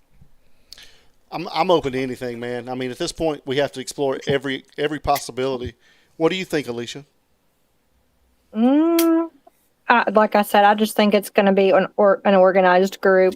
I think it like they knew what they were, like you said earlier, they were going in for something very specific. That's why nothing else was touched. Yeah, and so again, I feel like you said, like they were, like I said before, they were scoping the place out. yeah. We just live in a crazy world. At the end of the day, I always go back to what makes the most sense and who has the most to gain. That's always what I go back to, right? And we put these theories out here, all the time. But again, at the end of the day, when somebody asks me what is my real theory goes back to what makes the most sense based on the evidence that we have and who stands the most to gain from it, right? Do you know who's got power of attorney at the moment at all? So allegedly, Annie, or Tommaso had power of attorney. That's alleged. Is there any still current though, or? I would assume that whomever had it at that point, and because that normally doesn't run out, you have to actually change that. So whoever had it at that point in time would still, at the time of her going missing. Yeah, would still have that. Yeah. Okay, I'm just curious. Yeah, and Mike's got me thinking about this cartel. You think I got you thinking about it? You do. My mind's over here like spinning. I know why, but why? Because think about it, right? Like you're sitting there, and I'm gonna have to do some real digging. But I mean, you're sitting there. You're very close to the border. We are in a dispute kind of with their cartel. Like, did Nancy interview somebody that they kind of pissed off? What did we kind of? I mean, I don't know. It's got me thinking. Like, I'm gonna do some research. Yeah, certainly. I think the only reason it had to do with Nancy is because her daughter was famous, which I never even heard of her. I don't watch morning television and stuff, so I never knew who Savannah was. We all know now who Savannah and Nancy is. And another weird thing was we never heard any first-hand accounts by her neighbors and her friends. And I know they told them not to really say anything, but still, if you were a friend of hers, wouldn't you still say something anyway? Certainly, I would. Yeah, most definitely. Now think about this, and I've been sitting here when Mike said cartel, right? Like, and we've done a theory on, mining and mineral rights and this, that, and the other. Her husband was a miner, right? Correct? Yep. Okay, so yeah, if you sat there and you said, okay, one of the things that I know the cartel would get into, because they have gotten into, they use illegal money, right? They use illegal things and then produce it into positives. So what if they were trying to get out of that kind of game of doing that or going into something else, and they were going after mineral rights and they're going after the gems, and you don't know the whole story. Then you don't. The bigger story is Nancy's direct next door neighbor. To the right that's where I was about to go. King. That's where I was about to go. Okay, well, I know that. And do you understand that he runs this big? It's the biggest silver mine in the world. It's down in Mexico in Sinaloa, which we've heard of Sinaloa, right? The cartel. Mm-hmm. And then that mine got attacked by the cartel. It came in and killed I don't want to say how many it was, but they came in and killed 8 to 10 miners. And he was the head of that mine. He was the geologist that would tell him where to dig, and everything. So And I'm wondering if they were trying to come to his house or give him a warning or something, because they had already attacked his mine and killed like 10 miners. that's interesting because I don't know, Mike, how long you've been watching us, but we did a piece about 3 weeks ago or so on that exact point about maybe they got the wrong house. Oh, So if you have hmm time, you can go back and check that out. But that's a great point. I didn't know that they had actually unalived people from his mine. Well, and that yes, I yes. It was and it I was really did, terrible. It's well documented too. and I didn't really buy into the. I mean, yes, I would the next door neighbor and the gym show and this that and the other, but like, what if it was? I mean, it could plausibly be, hey, I'm going in to get this, and they struck their own house. Yeah, certainly. Anything's possible, but I'm definitely going to look into it. Where I'd kind of shut that off, like percent wise, I'd have gave it like a 20 or 25%. Yeah, now he's But opening now up to it. I'm like, okay. That has grown in my opinion as well. So, Justin, last words from you. Let's go around the room real quick. Yeah, like I said, I think it'd be worth looking into. I'm not saying that I'm on that complete side that it was the cartel, but it would explain how there wasn't very much evidence at all left, and his DNA and fingerprints would not be in the system. So even though he covered up like that, it would explain a lot. Yeah, But yeah, that's all I got. certainly. No, certainly that's a great point. So, but hey, we always love having you on, Justin. So thank you so much for joining us tonight, man. Yeah, I appreciate you guys. Appreciate it. We'll see you next time, brother. Yeah, you too. All right, bye bye. Miss Alicia, last words from you. Hi. I'm just gonna continue to pray that they find Nancy and that we get some type of answer soon. Amen. Yeah, that's the thing is, I just hope we get some justice for her. That's the main thing. It's just so sad. It really is. Yeah. It really is. But I just wish there was more people out there searching and just, yeah, and here's the I don't thing. I'm so thankful for all of the YouTube people that are keeping her name alive because the mainstream media is just done with it. I mean, they literally they haven't said. I haven't heard anything. they literally from are just mainstream. done with it. So I mean, everybody, and I don't want to leave anybody out. Lord knows at this point, I don't want to leave anybody out. But I mean, from everybody to Alex to Juice to 857 to JLR to Dolly to I'm gonna try to get everybody. You were going to offend somebody. To Jay with guilty of crime to Mab to who else, Mike? Ted to Shibby. I'm being quiet on this one. To everybody. Alex. Yeah, with Criminal Network, especially Alex, yeah. And Juice and 857 and Dad's Gone Live and all of the people. I don't want to leave anybody out. But and Justin, I don't know if you've seen Justin Investigates, but we love Justin Investigates. And if you guys hadn't checked him out, go check him out. But everybody, I don't want to leave anybody out because everybody's been so welcoming to us. And so everybody's helped us on this platform that we're at to where we can all keep her name alive. And that's what it's all about. It's not about this beef between anybody. It's about Nancy, and it's about everybody trying to help each other out and try to find out what's going on. And as we move forward together, it's about that as well, because there's going to be more of these cases. And we got to stick together, and everybody's got to help each other out. So it's all about support. It's all about love. It's all about a community. So that's that's my spiel. So, but anyway, we just got to keep praying and hope that our world gets a little bit better. Exactly. Because right now it's crazy. I agree. I have a question. Yes. So my last parting gift is. Let's go this way. Let's go this way. So There Alicia, is nothing we can take off the table. Hold on, Mike. So let's go this way. So Alicia, any last words from you? No, just thanks for having me. Thank you for joining us. It's always good to have you. Okay. Yes, sir. All right. Bye-bye. You're beautiful. All right, Mr. Mike. Last words from you, sir. Yeah, I would just say we can't really take anything off the table at this point. We're 120 days or whatever. It's like 3-4 months. Yeah. Nobody knows anything, right? So we can't really take any. You can't take the cartel off the table. You can't take anything off the table. Not at all. And everything's open.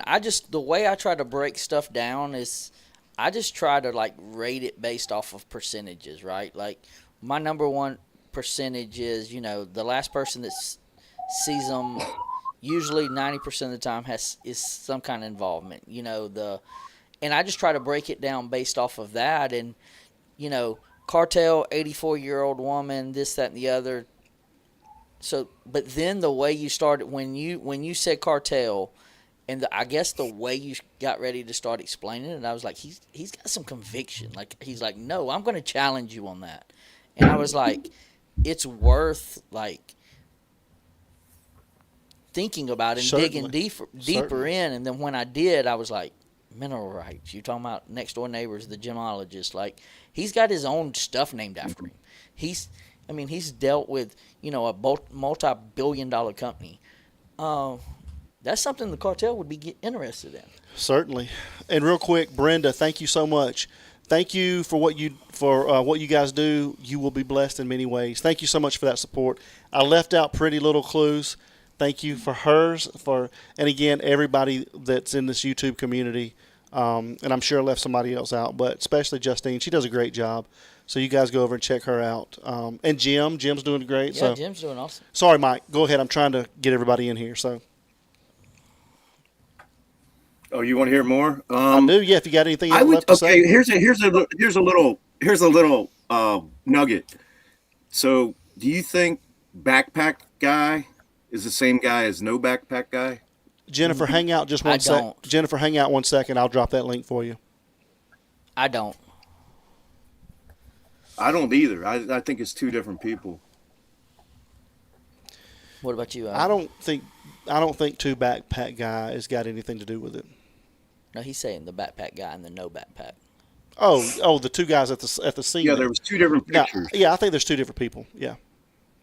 The structure. So could they do an analysis, like a photo analysis, to do metrics and do measurements? And dude, you would think they would, but Pima County, I don't know if they know anything at this point. I don't know. I mean, me and Mike can do more than they can. I promise you. So, but I mean, I'm certainly hoping that the FBI is got some other stuff going on. So who knows at this point, brother?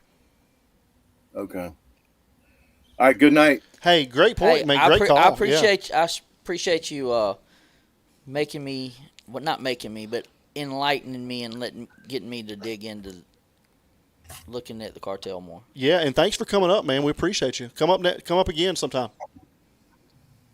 Okay. All right. See you, Mike. Thank you. Appreciate it, Mike. All right, bye.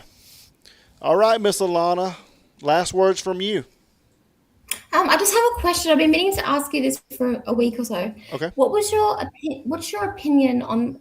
I remember you saying about the Clintons being subpoenaed. What's your opinion on that regarding this case and how she went missing after? I think it's very coincident. Like, it's the coincidences of why you got subpoenaed way before she went missing, and then she goes missing, and then within 3 days or 4 days of her going missing, they agree to testify.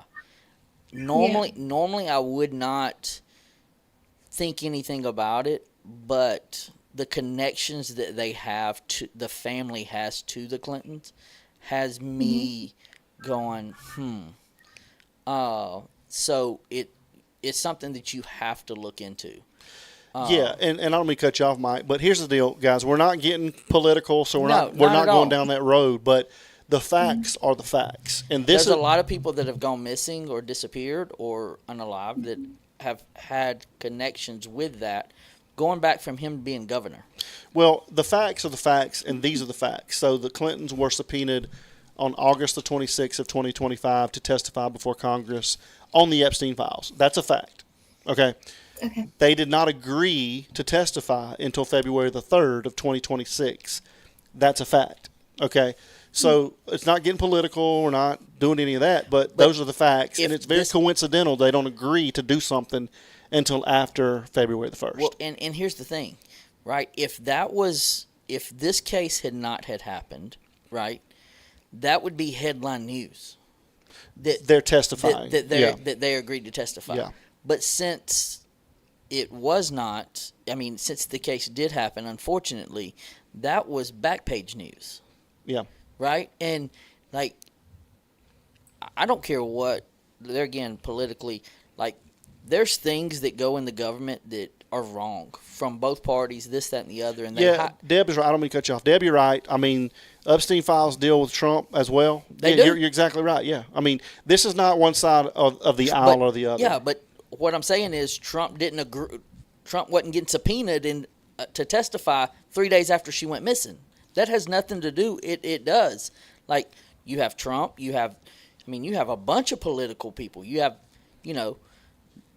it's not about a political thing. It's facts are facts, and they can be black, blue, whatever. And with that being said, like, you have to look into that. Yeah, everything, you have to be open to everything, I think, at a case like this. And I think what's going to solve this, Mike, are the minor details. Most definitely. So, Alana, what do you think? Well, I just have one more question in regards to that. It's very interesting. It's very, do you know, because I don't have, I'm not very tech savvy, and is there any upcoming court trial regarding that, or is it a behind closed doors kind of thing that no one will know? They're finished at this point. They testified, Okay, and to my knowledge, unless they're subpoenaed for more information, I think that's over with. Okay, cool. Yeah. Well, that's all I have to say. Love you guys. Thanks for having me on. It's always Just great. wanna say hi. Yeah, it's always great to see you, Alana. So thank you so much for joining us. Love you guys. I'll keep watching. Thank you. Talk to you later. Bye. All right. Bye-bye. Yeah. Always good to have Alana. Yep. Yeah, and that's the thing, guys. I just want everybody to remember we're not trying to get on one side of the aisle or the other. We just try to bring facts out. That's all we're trying to do, guys. And look at it with an open mind. That's really where I'm at on it. So I'm going to drop a link for Thornbridge. You're welcome to come back up. Sorry that I know you were in the backstage, but I was trying to get more of a one-on-one with you. So you're welcome to come up, Thornbridge, if you'd like to. We just dropped the link one more time if you're still in here with us. So let's see. I'm trying to take this one off my. I don't want to do this, and I don't want to do that. No, just leave it. We'll just leave it for now. All right. There she is. What's up, Jennifer? Hey, guys. Hey, what's up? Hey. How are you? Hey, everybody in the chat. It's so nice that people actually know who I am, or I'm not sure. Is that nice? I don't know if you want to. At this point, at this, from what I've dealt with the past few weeks, I don't know if you want that or not, Jennifer. I'm going to tell you, but. Well, it draws me back to like elementary school, or actually high school. My mom pulled me aside and she was like, "Really, again?" On my report card, she's a very sweet girl, but she talks too much. And I said, "Look, the ship has sailed. All right, it's not gonna. I can't change my ways. My senior year in high school." So that's right. Anyway, that's right. Finally, I found a place for people like that I talk a lot. Well, sort of. Yeah. Anyway, I think everybody loves to hear your insights, so we appreciate you. How have you been? Good. How about y'all? It's been one of them weeks. Mike's had a tough week, so. Oh, Mike, Epsom salts baths. You'll thank me later. Yeah, I've lived on the Epsom salt baths. But yes. Oh my God. And one thing too, Jennifer, hopefully you feel this way, but what we've kind of hung our hat on is we've tried to build a very welcoming community, and so we don't have a lot of drama, within the chats, and we don't. I love that. We don't deal with a lot of that, so everybody's very supportive and very loving here, and that's even if you disagree. Yeah, right? We disagree, but it's respectful, So, and that's okay. It's like that. Yeah. No, go ahead. Sorry. No, I'm just saying that's okay to disagree. That's debate. That's the definition of debate. I don't even just because I disagree with you does not mean that you are my enemy. No, I still love you at the end of the day. What a concept. Yeah. We don't have to, it's just like when you play in sports, right? If anybody's played sports and you play against your best friend, I'm trying to destroy you. And when the game's over, but we'll have pizza later. Yeah, exactly. When the game's over, we can go out to eat and chat it up and whatever. But during that time, I'm trying to beat you. Exactly. I don't care if it's my mom. I don't care if it's you. I don't care if it's Devin. I'm trying to beat you. Yeah, exactly. So what you're saying is you're very competitive. Not at all. Neither of us are very competitive. Not at all. That's my answer too. Not at all. Exactly. So what's been going on? Yeah. Do you got any new information on this? Well, I actually have a couple things that came up today randomly in another chat But first, I have a question because I've been very curious, and this may be rude to ask, but how old are y'all? How old do you think we are? Well, I don't know because you get a lot of the things I say, and I'm old. Like I'm turning 53 this year, so Okay. I'm a total Gen Xer. So So if you had to put an age on Mike, how old would you say he is? I don't like doing that. It's okay. It's all right. I thought you guys were like early 40s. Yeah, That's you're. what I thought. Yeah, you're right. You're right. I'm not early 40s. We're mid 40s. Put it that way. I'm late 40s. You're mid 40s? Yeah. Okay. Yeah. I'm 48. Okay, well, I knew that you had to be slightly older than my younger sisters. And my sisters are, well, one is, let's see, I'm turning 53. So yeah, she's like 43. So anyway, and then the other one's 42. So anyway, I was just curious because you guys got a lot of my Gen X jokes. So back to the Nancy Guthrie thing. So I was watching a chat today and I thought, I think all of us have kind of discussed in the chat how random some of the stuff that comes up is. And it feels very conspiracy theory. And some of the stuff, it sounds factual. And then you're like, where's the receipts? Right. Like I need the confirmation before I start, repeating said information. And I just wondered if you guys had heard, because it was very odd today. There was a lady that said that she had the transcript from the Hoda Kotb interview on Dateline with Savannah. And she said that she would put money on it, that it was totally, 100% correct, that Savannah said a timeline. Like that she said that Annie called at 2 o'clock in the afternoon, and then she got on a 7 o'clock flight. And a lot of us in the chat were questioning it, like, where did you hear this? Like, I never heard any time. And so then I went back and watched the extended cut, and it literally was nothing in there. And that was straight from NBC.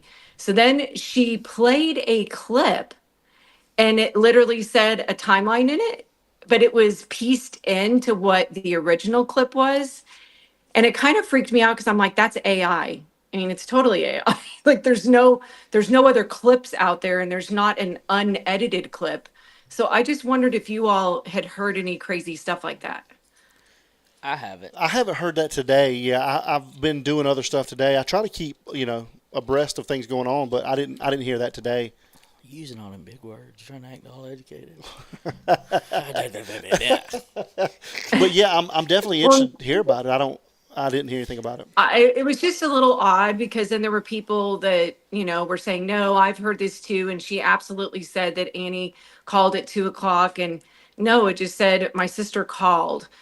So it made me think, I wonder how many other things now with AI and voice stuff is coming out, which makes people think, oh, that's it, So I think it's good that you guys are sticking to facts and stuff that you've seen reported by at least law enforcement. Not that we're trusting law enforcement right now in Pima County, but I think for the most part, the things that have come out, he's had to be pretty frank on because the FBI was with him, at least for the last few press conferences.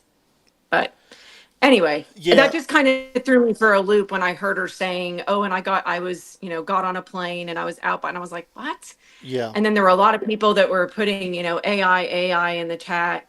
It's just, I think a lot of people are very frustrated by the fact that he was very forthcoming with a timeline, yet when we've asked, or I say we, the public / reporters have asked, can you clarify?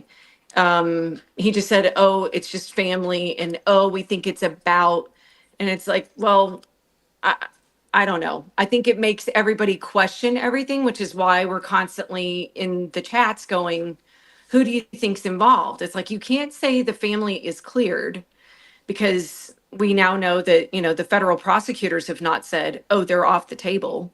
Yeah. We would need that to feel a little bit more confident about that. But then if that truly is the case, then why won't they give us the quote unquote receipts so that we know what happened? Like what time did they get to the house. Tell us what they said. Because you Yeah. know that's in the notes Yeah, somewhere, exactly. you know? So my concern, And I think it's, go ahead, I'm sorry. no, go ahead. Well, it's just my concern about, the whole interview with her originally was kind of two things. Well, originally was one thing. She never mentioned that Annie said there was any blood on the front porch. Now, she could have just been not saying that on the interview, right? She could have just left that part out. But if she was being forthcoming, as she said she was, and she gave all the other descriptions, why in the world would she have not described that there was blood on the front porch? Because they had to have, you would think, they would have had to have gone out the front door, right, if they're looking for her, and they would have seen that. They would have not overlooked that. For an hour. Exactly. Yeah, exactly. And that was the other point I was going to get to that you just made. So now Chris has confirmed in his mind, allegedly, that now they called at 11, or they got there at 11 instead of getting there at 11:56, right? So if that's the case, that is a lot more concerning to me. If they arrived at 11 o'clock and they didn't call until 11, whatever, or actually 12, I don't know. I'd have to go back and look at the It was like timeline. 12:05 or something. It was a little after 12. That's Yeah. very concerning to me. Mhm. So, I mean, what do you I think think about that? Karen said that she has a contact with the PIO there, and that's how they finally got it confirmed. So So somebody's saying that's wrong. It's Chris's narrative. Well, that's what I said. That's what Chris thinks it is. So that part's not wrong. Well, it hasn't been publicly released from Pima County. However, Chris Madonna and Karen Madonna have a contact at the Pima County Sheriff's Department, and I think it's through the PIO.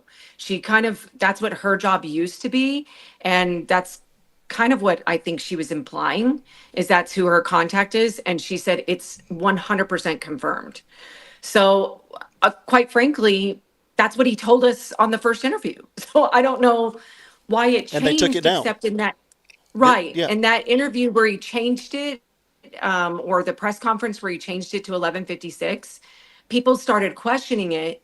And that was the same interview. And let's keep everybody honest here. You guys correct me if I'm wrong, but I'm pretty sure that that was the same press conference that he also said, I'm not used to being told what to say and Yeah. being given notes.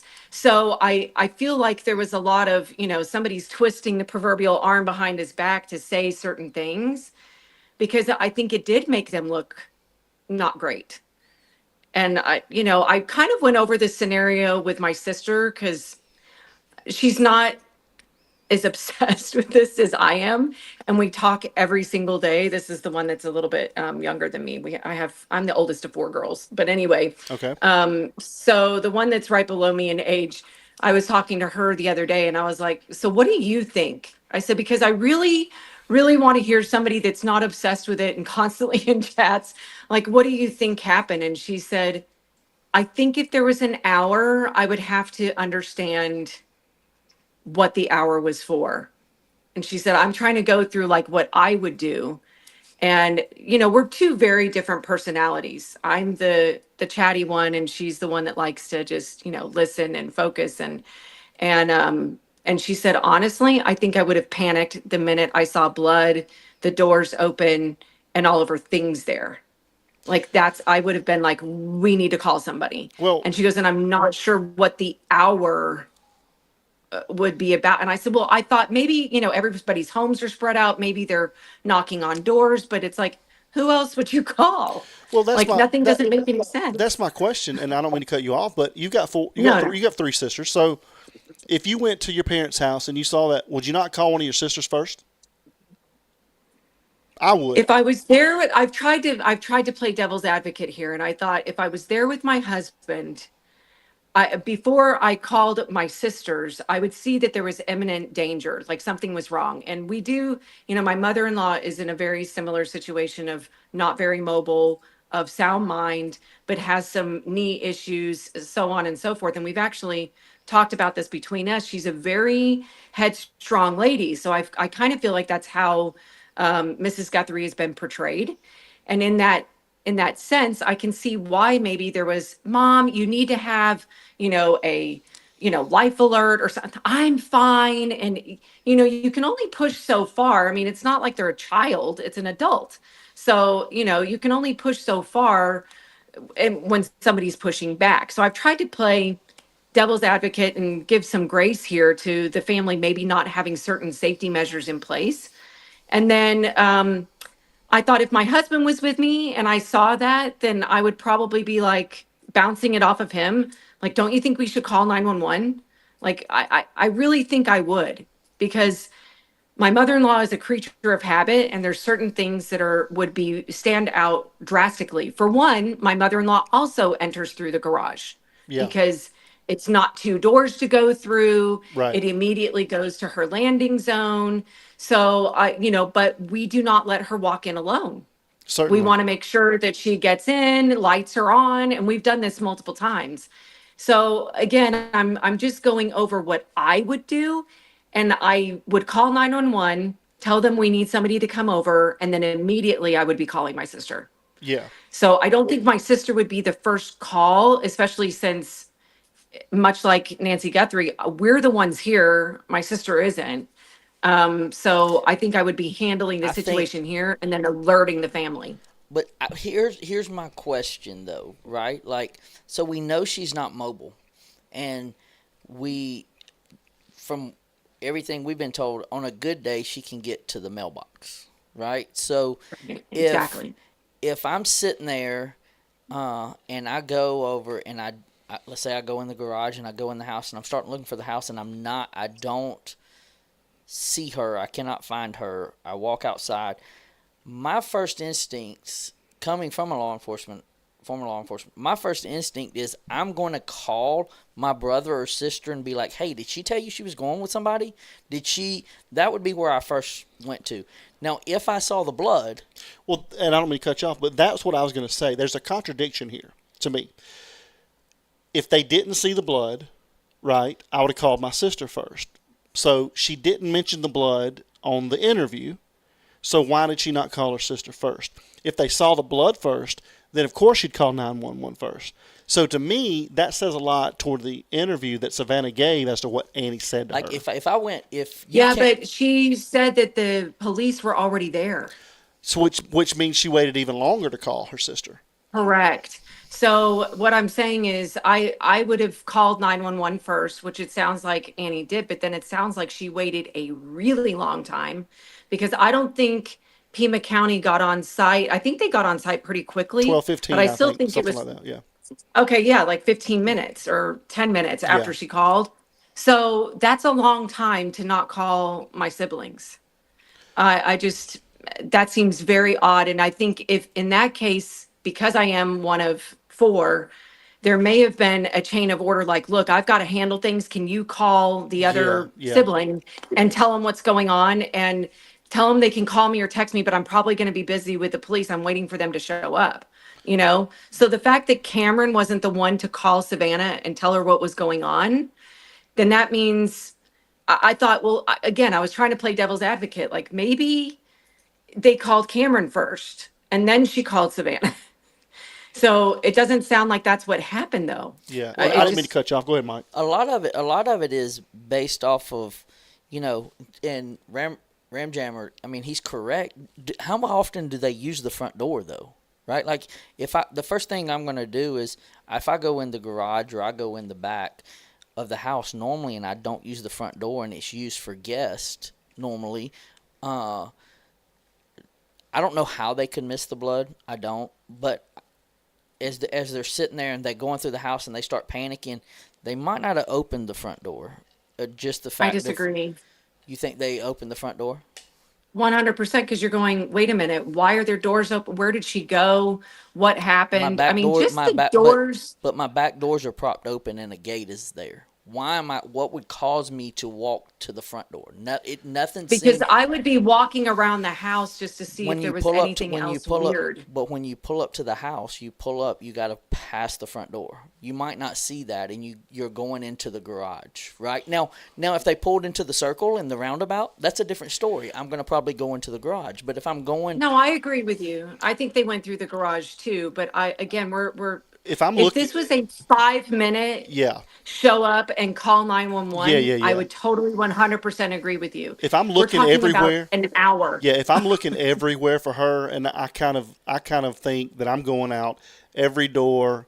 I'm looking around every hole in the house that I can, because if she's missing, I want to go to any spot that I think she may be. But right, exactly. So if you're pulling up to the front of the house, Yeah, right? If you're pulling up to the front of the house, you're gonna see the front door. right. You're gonna see. Right. You're gonna see them things. So then when you go to the side, you go in and you're in a panic. Yeah. And you go and you're looking in the bedrooms and you're looking in this. I saw the front door. That's the first. Oh, I see what you're saying. That's the first yeah. thing I saw. You're saying not necessarily you're going back out of it. Right. Yeah. So Maybe. now I'm going to go look out at around the pool. Yeah. I'm going to go look into the pool house. Like there's nothing that tells me that draws me to the front door. Yeah. And I'll tell you what will draw you to the front door. And I think that Ashley Banfield's reporting Yeah. in the very beginning, Yeah. I believe it. And he said, whoever her contact was, Yeah. said that the blood droplets on the outside of the door were the Were on the same inside. pattern on the inside of the door. Yeah. So, but the rest of the home was pristine, and she was still holding to that reporting because I think that person leaked it. Yeah. But Now, so you're I think talking if about you the blood saw, in the foyer, that's a different story. correct. Yeah. Right. That's what they said. They said it's the same pattern on the inside of the door as it was on the outside of the door. That was literally like 24 hours later was the reporting from Ashley Banfield.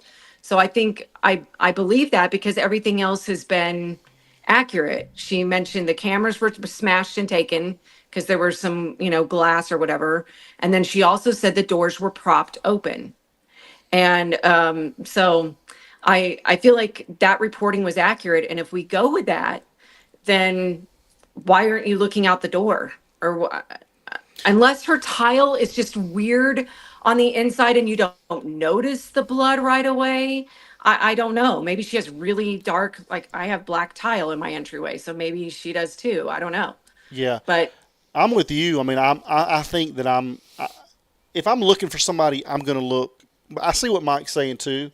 You're in a panic Yeah. mode. I totally do. Yeah. You're trying to cover as much ground as possible.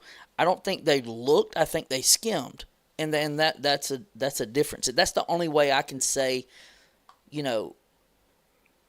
I'm sitting there.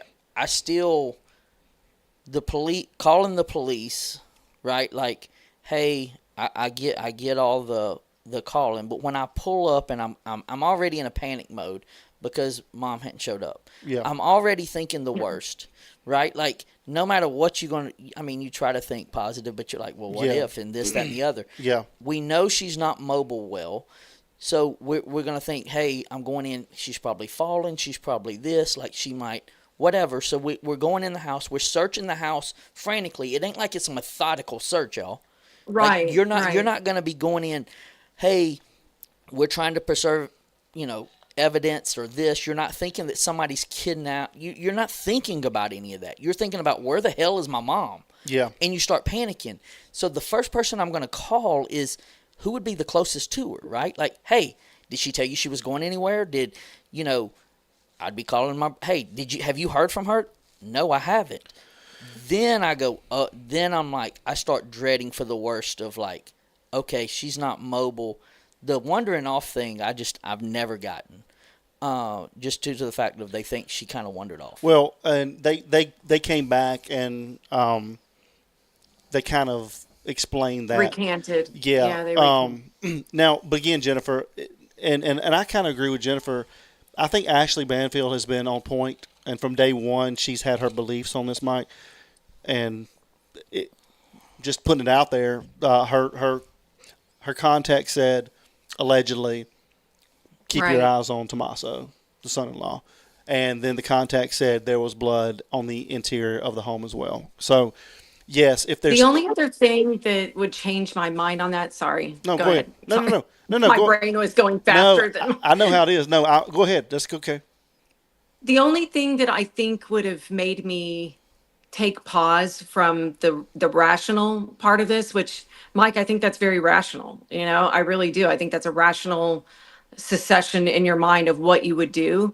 The only thing that would make me stray from it would be if there truly was blood on the in the entryway that was visible, which is the way Ashley Banfield made it sound, but we don't have facts for that. And then the second thing would be, why is all of her stuff here? Like her purse is there, her phone was there, her cane was there, So and to me, can I ask you that would have been the. Go ahead. Keep going. I just don't want to forget this. Go ahead. We have No, I know. My husband's the same way. If I don't say it now, I'll forget it. So go ahead. What was it? So we get a call. Hey, mom didn't show up for church. Okay, or hey, your mom didn't show up for church. They drive over there. You're telling me you're not going to call brother and sister and say, hey, have you heard from mom before you even get there?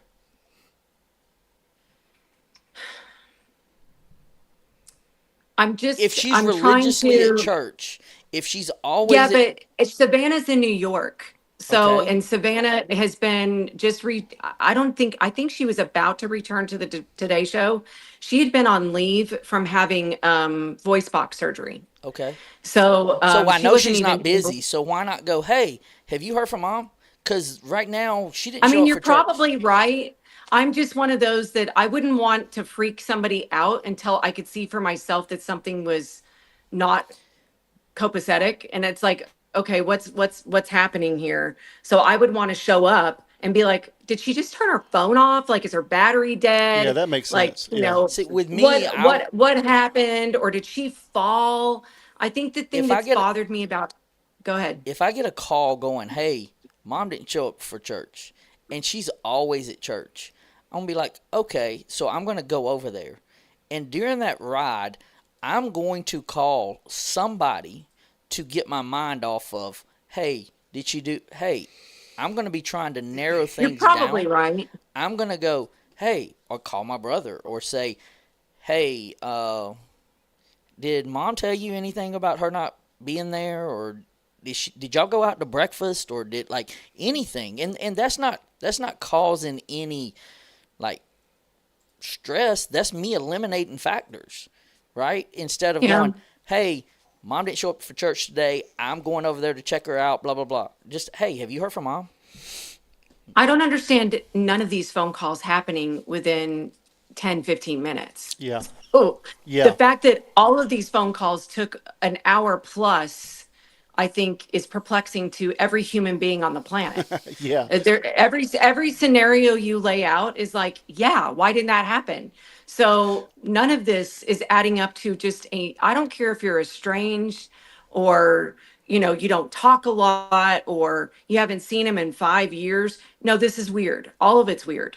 But I think the biggest things for me, again, it's like maybe I'm just a detailed person, so I would notice things. I again, I have to play devil's advocate. Maybe they're not very detailed. Maybe they walk in and go, walk past her cane, walk past her phone, walk past her all her stuff and go, I didn't see it. Oh yeah, it's not there. Because like you said, I mean, you're in law enforcement, you know, people's brains get scrambled under stress. Well, the biggest thing is they're when they walk in, unless the cane is sitting right there or something just sitting there that hits you in the face, right?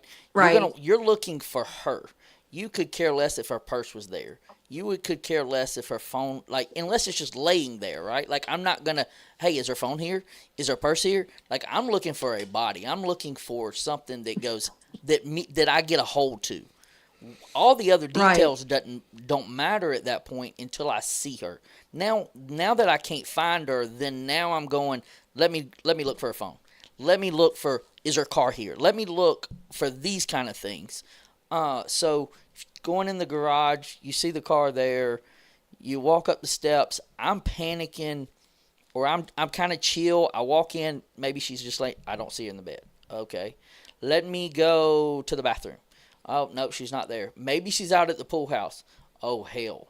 Now I can't find her. Now I'm in panic mode.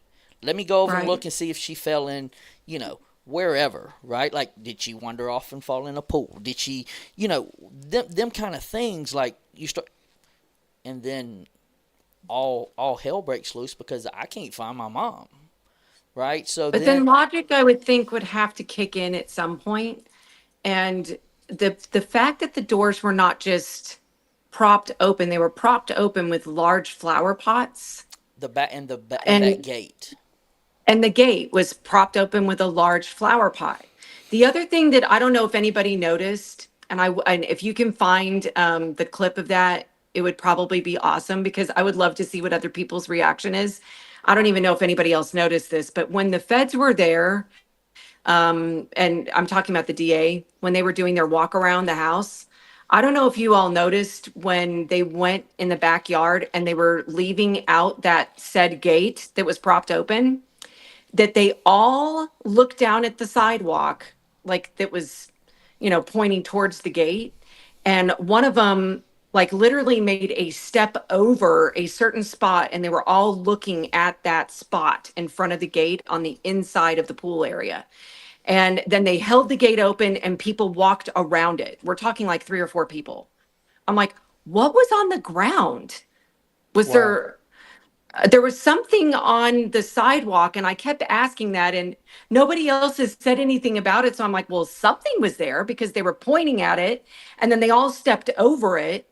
And I thought, was there more blood there? And this was, fairly early on before all of us started hearing more of the details. But I think the propped open doors, when she kept, being adamant about thinking that it was an emergency situation, that somehow the first responders came in that way. Well, and again, I don't know if my brain is skewed. My son is a firefighter in Arlington, Texas, and so firefighter, EMT, and I just know that if they got a 911 call, they would be knocking on the door.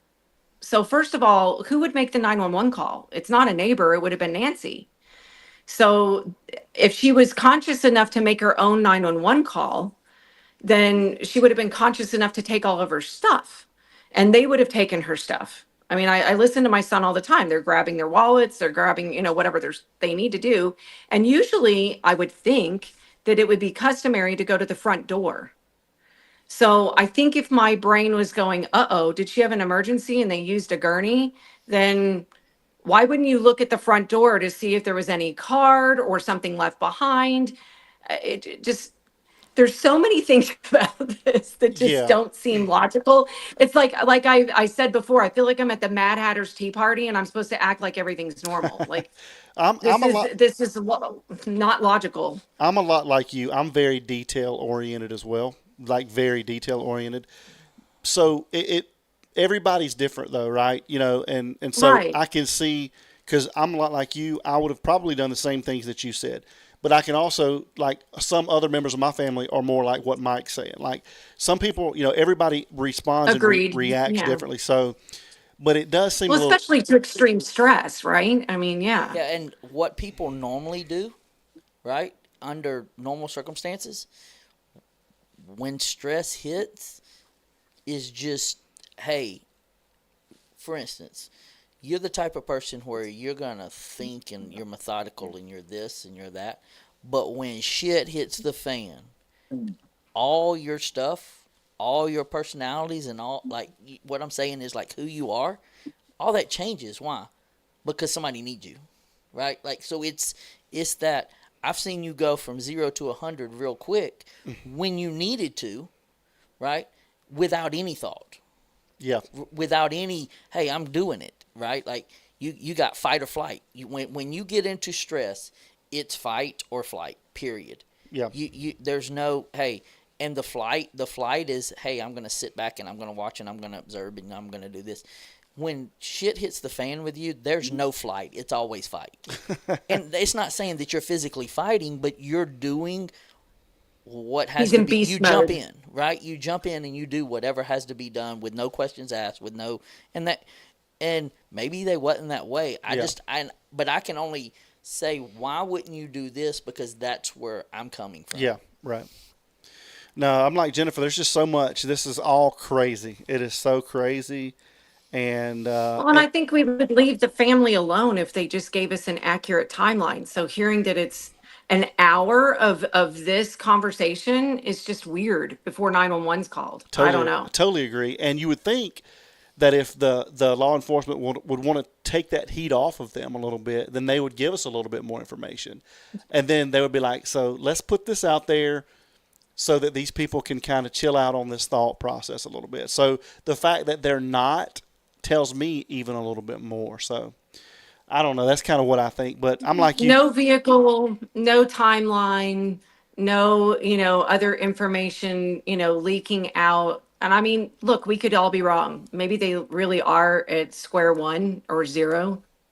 But I don't feel that's the case. I personally don't feel that's the case. And after talking to my brother-in-law a little bit, he doesn't think that's the case. For those in the chat that don't know, my brother-in-law is ex-homicide in Kansas City. So I kind of asked him about it, and he said the little information, it was just kind of inside job. They already know who it is. They already know what's going on. They're building a case. And statistically, that's what happened. Yeah. And statistically, that's what happens. Yeah. And when you sit there and you go, okay, who was the last one that? And the questions, who was the last one that seen them alive? Yeah. Who would percentages, right? Like, how often is an adult abducted? An 84-year-old, yeah. Right. And so, okay, if it is it usually a family member? Majority of the time, yes. So you start laying it out and you go percentages until the percentage doesn't work. Yeah. So, hey, did they have an alibi? Nope. Okay, I'm going with that route. Did they have, the where, the what, did they have means to do it? Yes. Yeah. What was their motive? Financial, this, that, and the other? Because there's usually 3 financial motives, or there's 3 motives of why a major crime or something kind of happens, right? Like, it's very, it's money. Yeah. It is the biggest motive of why an unaliving or a kidnapping takes place. And I think he's spot on, Jennifer. I do too. Yeah, he's spot on. And once you told us what he said, I mean, we don't know, but I mean, even today, before I knew y'all were going to do your live, I asked my husband. I go, okay, let's just because I'm just look. If it's not who we think it is, then who would it be? Yeah. And, I automatically, there was a lot of people talking about the cartel, like you all brought up tonight. There was a ring that was happening in Texas as well, but they were in super wealthy neighborhoods. We're talking, 7,000 square foot plus homes. And they were usually, in fact, I think it was over 95% of them or more were when nobody was home. And there was one invasion that was caught on camera, and her kids were actually home, but they were home alone.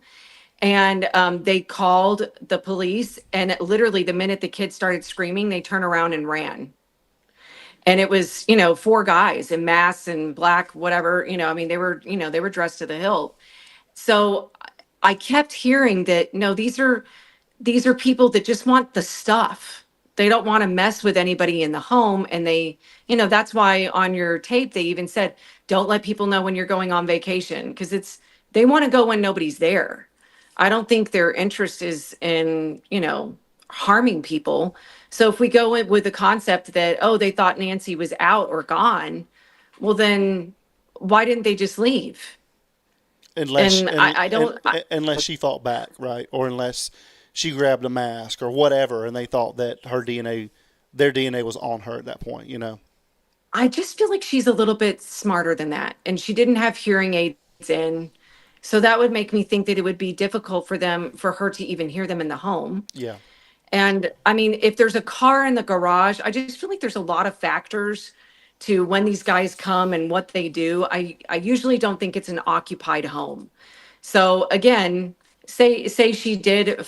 She's 84. Yeah. Okay, I want to ask you this. I mean, you could have probably tied her up with a spaghetti noodle. Like, I don't understand. Let me ask you this. You made a comment like, "What if we are wrong?" Right? And you start thinking the scenarios of like, okay, who had the means? Why would they have done it? And almost like you're playing that clue game. But and who had? And you've always said it is who had the most to gain. Right? What if you flip the script and say who had the most to lose? Right? Like who had the most to lose on, 80, and I'm not 100% sure, but like at 85, On her insurance. being around? Yeah. Is that what you're saying? Right. Like who would have more to lose? 85. At 85, doesn't when you turn 86, insurance pay out. Like there's a difference of like that kind of thing. Yikes. So, if you sit there and you go, okay, who had the most to gain? Certain people. Okay, now that's a suspect pool. But put a suspect pool over here on who had the most to lose in a situation if something was to. Would it be, her daughter that's in New York, or would it be the son that is, and it might not even be any family members. Or would it be someone that thought that she had information on him? Right. Yeah. So. I guess even in that case, it would have to be really extreme information, and I don't understand the reconnaissance. Yeah. I mean, here's the thing. There was a cartel guy in South Lake, which is where we used to live in Texas. And apparently he was like, I think he was witness protection, or if he wasn't witness protection, he was giving information to law enforcement. And they unalived him in South Lake Town Center in his car. Wow. So in Wow. front of his wife was in the seat next to him. They were parked waiting for their kids that were shopping in one of the stores. So I just feel like if it was going to be that kind of what, Glenn? Yeah, we weren't at the shopping center when it happened. Wow. But yeah, we were down the street from there. But regardless, it was just so like, what? Yeah. So I feel like if it was that kind of a political hit, they don't need to go in and reconnaissance for a month and figure it out. I mean, they're just gonna find her in a parking lot at Kroger, and that's it. Yeah. I don't know. No, that's a And great, they never caught those guys, by the way. They never caught them. Of course. And that's a great point, unless they were just trying to make a point and scare somebody, right? We don't know what was going on in the background. We don't know. And again, guys, this is not necessarily my theory, but it's a theory. We don't know if in the background Savannah was not going to do more interviews with more people that were going to lead up to the testifying of certain people. We don't know all that stuff in the background, so maybe there was something that was going to be set up, because we know she interviewed. And she was the easiest target, or well, yeah, because it was a tactic of shut your mouth, or this will continue to happen to your family, because we know she interviewed the 7 alleged victims in 2019. So with, the certain don't you people, think there would have been a note or a message to that effect then? And I don't just say it didn't go to her. I don't think that there would be, though. That would be the message. Yeah, that would be the message. When you get into when you get into upper level players like that, they just send that's the message they send. But that's even scarier. It is. It's Right. very scary. But you got to think about who you're talking about here. I mean, they don't leave messages; they leave bodies. You know what I mean? That's just alleged. That's just. And there's a case here that is here locally within about 45 minutes from us, and it kind of reminds me similar to this case, and they didn't have a famous child, but they lived in a really nice subdivision. We're talking, the most exclusive subdivisions in the country. Multi-million-dollar Yeah, homes. we're talking about you cannot fly over certain airspace of this place. Like planes can't fly over it. Okay. It's elite. And they ended up, it was an older couple. They'd been living on the lake forever. They were in their 70s, maybe early 80s. Yeah. 80s. And they ended up going missing. Or they had not been seen. Long story short, they end up going over to check on them. The husband had been unalived. Brutally, yeah. Dismembered. Like head gone. Yeah. Never found. The woman was found in the lake 2.5 miles down the road. Case has never been solved. It's in a small town in Georgia. Like it's they interview family. They did all these kind of things. It was Masters weekend. And that's how they didn't show up to a Masters party. And Oh my gosh. that's how they were found. Like, that's how they were like, hey, we need to go check on them because they didn't show up to this party. And you sit there and I'm trying, like, why would that have happened? Why would the woman be found 3 miles, down the lake, submerged? Why would you unalive? And you start thinking and you go, oh, guess what? In this the estate, the golf course, all of that, it's $1 billion property. Guess what? Cameras wasn't working the day it happened. There's so many things that just were coincidence, and you're chalking it up to coincidence, but is it really? Like, they came in through the lake on the lakeside supposedly, but it's a guarded subdivision. There's we're talking about guarded. We aren't talking about you just got a little guard there. So with that kind of thing that's happening, how did everything fall into place? Yeah. And they were restaurant owners. They owned several restaurants. But they didn't say if they had any criminal activity they looked they looked into everything. They can't find anything. And supposedly the son had kind of run-ins with some stuff here and there, but they wasn't high-profile figures and this, that, and the other. And the extent and nothing was stolen. No, nothing. And that's what I'm Not saying. one thing. When they send messages like this, they're brutal. And those upper-level people, they have no. So that's what they think happened. They have no context. They have no clue. There's not ever been one suspect. There's not been really anybody other than the family or them interviewing their golf buddies that they don't know nothing. There's nothing, and it's been Weird. 10, 12 At years. least, yeah. What? Yeah, it's crazy. Yeah, so when you get into that level of evil, it's and if we're the looking guy at, lived in a $4 million, $5 million house, and it's. And if we're looking at that level of things, they know so many people. They're connected to so many people, and that's why nothing ever happens. It just continues. They just don't run in the circles we run in. Yeah. Right. Yeah.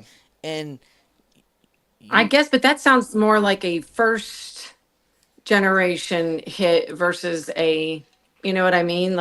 Rather than, unless you think it was the son, to tell the son, look, we know. Exactly. That's what it was. I see what you're saying. That's okay. exactly what it was. Yeah. I don't know. Gosh, I just, whatever it is, I hope they figure it out. And I think that's why probably a lot of the neighbors and quite frankly, the siblings probably are scared to death. If it wasn't, family or anybody else involved, then I don't know how they sleep, because you would be constantly wondering who's next or what's going on. Yeah. One more thing, and I don't want to hold you, Jennifer, but we'll wrap up after this so that we'll take some calls real quick. But one more thing, and this is another theory, but I want to see someone just Ram Jimmer. Thank you so much for your support, man. We appreciate you so much. Thank you, man. Let's look at this different theory. I got theories for days, guys. So are you sure you get any work done with all these theories you come up with? So listen to this. So we go back to the case, and it was at Reynolds Plantation. Yes. Very, very high profile, very affluent neighborhood in Greensboro, Georgia, right? Well, yeah, it's in Putnam. I'm totally Googling this after we get off the phone. Yeah, check it out. You'll find it very interesting. So in this situation, and Mike and I don't know how I want to say this, but let's just say we've experienced a lot of things in our life. Just put it that way. So when you get into people at that level and they start making, examples of things. And so let's say in this situation, the son owed somebody some money. Let's say he owed a big time drug dealer some money. Or let's say, because there's a lot of gambling that goes on in this subdivision. I know guys that have huge games there. Say he had some gambling debt. Well, who better is going to profit off of this than the son? So you're like, well, why don't they unalive the son? Well, they don't unalive the son because the son is the sole heir to the estate.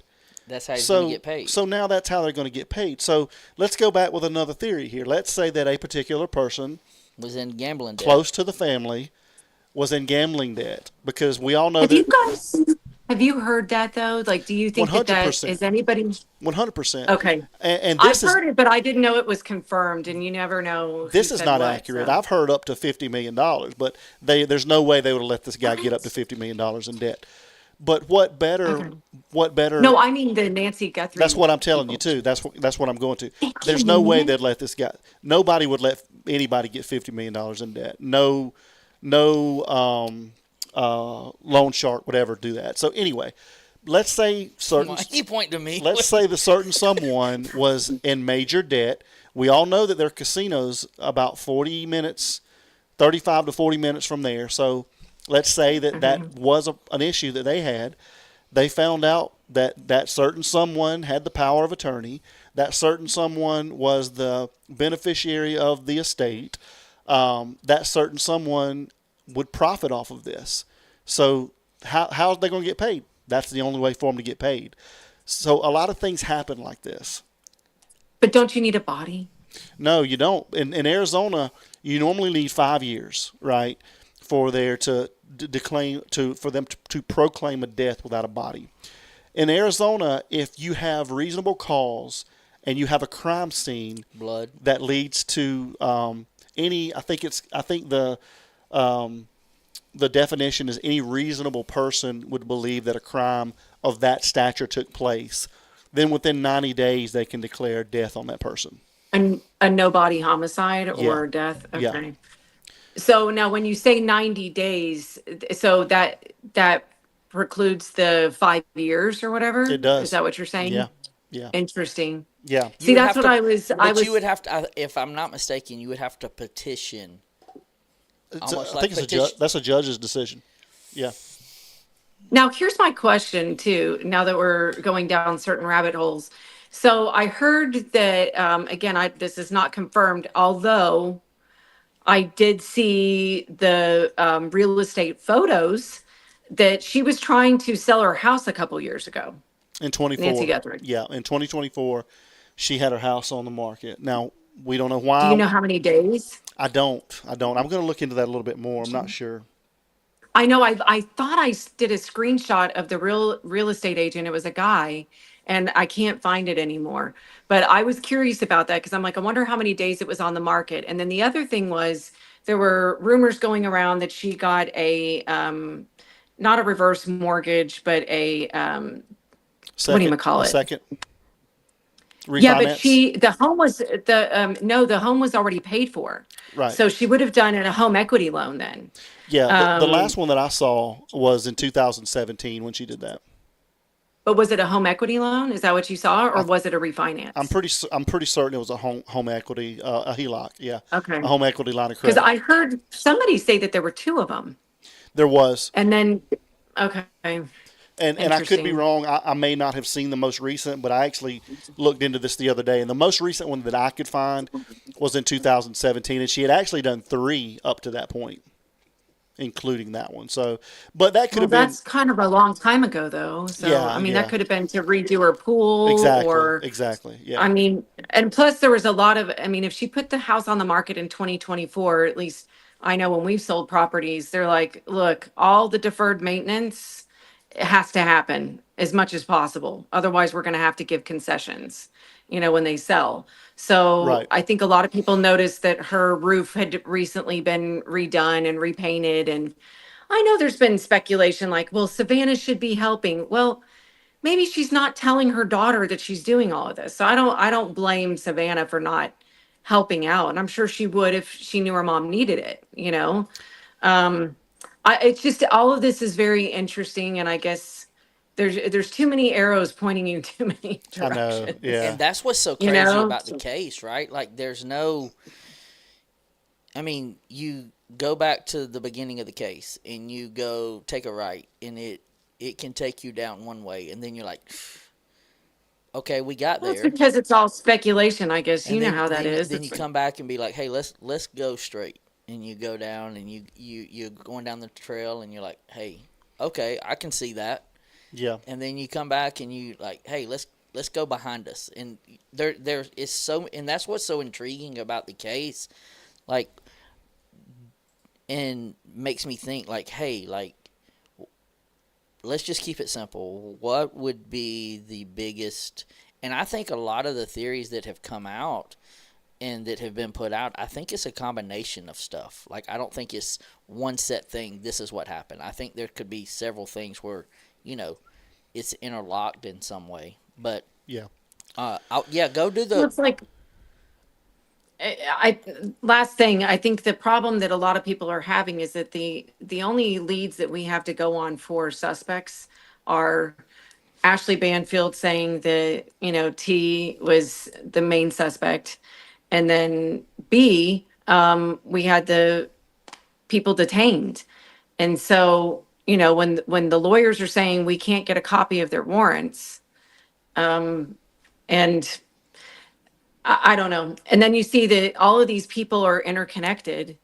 It's just a little bizarre, especially since they've all played at the same club. They've all, Derek Colella too, the guy from California. There's just so many weird consistencies and coincidences that it kind of makes you go, stay on that proverbial path. Yet, if you're a logical human being, look, this is a frustration that's coming out in all of us because we just want this solved because this poor old lady was taken from her bed in the middle of the night and with somebody's mom and somebody's grandmother. I think we all just want to go out there ourselves and find her. Like, this has gotten ridiculous. Yeah. But, then logic hits and you're like, I don't have all the facts. I don't know what happened. I have the pieces that were released to us, and we don't know what else has happened behind the scenes and what they're holding close and what they're unfortunately, I mean, I guess for us is, now I know from my brother-in-law that they absolutely tell the public things that aren't accurate so that the perps think they're on a different path. So I think we're just left to vent to each other. And like I said, it's like, Mike Myers, now talk Talk amongst amongst yourself. yourself. Yeah. Yeah. Well, We discuss. Well, So- you look at the puzzle pieces, right? Like, there's different Yeah. puzzle pieces, and like when you do a puzzle, you have end pieces. You know that end piece is going there. You know it, and then you build off of it, right? It's like we Yeah. have a bunch of puzzle pieces that are middle pieces, and it could fit here, and it could fit here, and it could fit there, and we don't have a solid. Yes, we got a perp in a picture, right? I That's a know. corner piece. Now let's build out of that. Timelines doesn't add up. So it's all a bunch of middle pieces of a puzzle that we're trying to put together. That it's just they're all the same color. Yeah. And you're like, hey, let's fit Well, it you in. have a lot of smart people in the chat. I mean, Justine, Pretty Little Clues, and Mab. There's been a lot of, some of them I'm not going to remember their names, but there's been a lot of people in the chat that are like, I think this was very planned. I think it was very much a hit. This wasn't random. And I know there's still people that believe it was just something that went wrong. Unfortunately, for my brain, it won't go there because of the reconnaissance. If there had been no, month in advance guy getting his face on the camera, then I think I would go, well, maybe it was an accident. Maybe it was the wrong address. And, then they had to figure out what to do.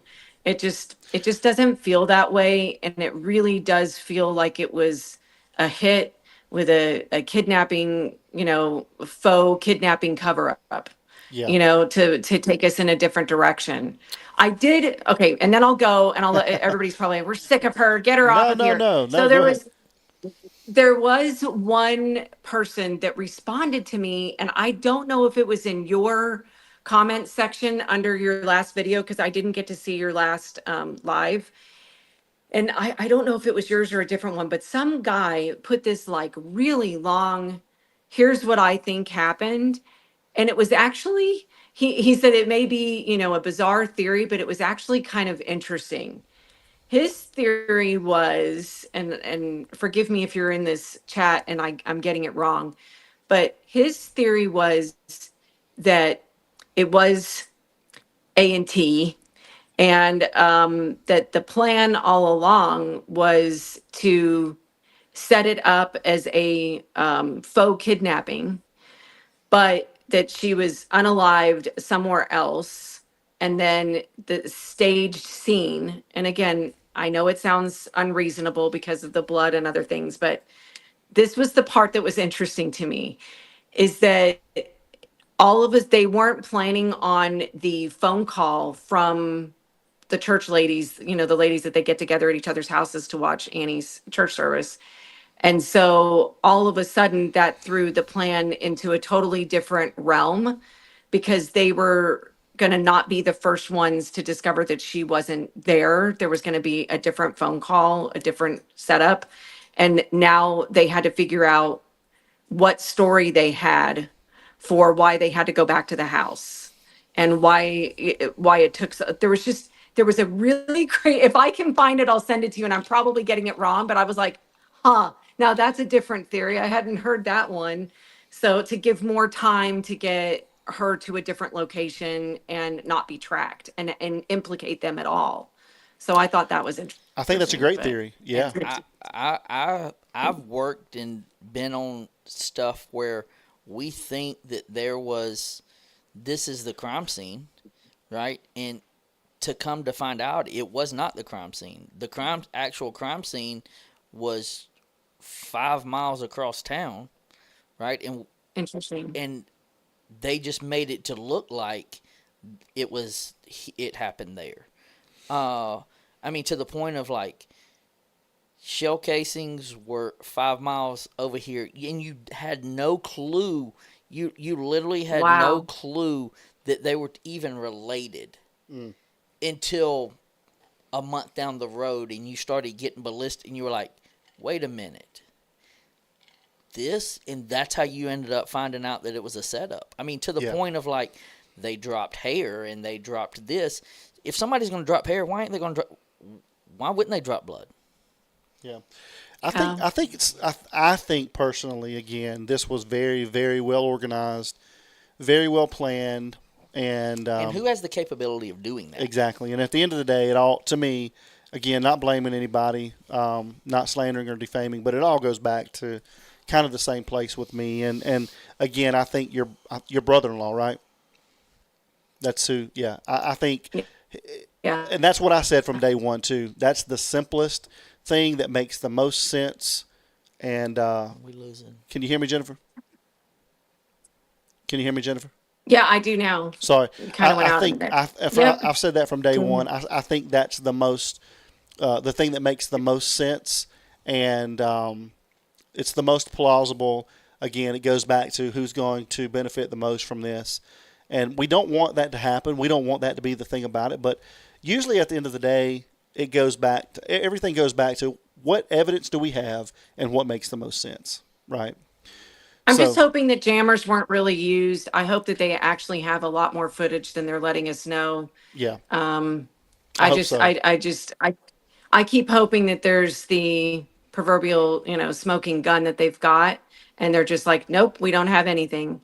So I'm just glad that y'all are here. I'm glad that everybody is so nice in the chat and there's not all this ridiculous drama and everybody's welcoming. I kind of, sometimes you feel like you're in the cool kids club, and then it's like, I feel like I'm one of the kids that would have been left on the island of misfit toys. So,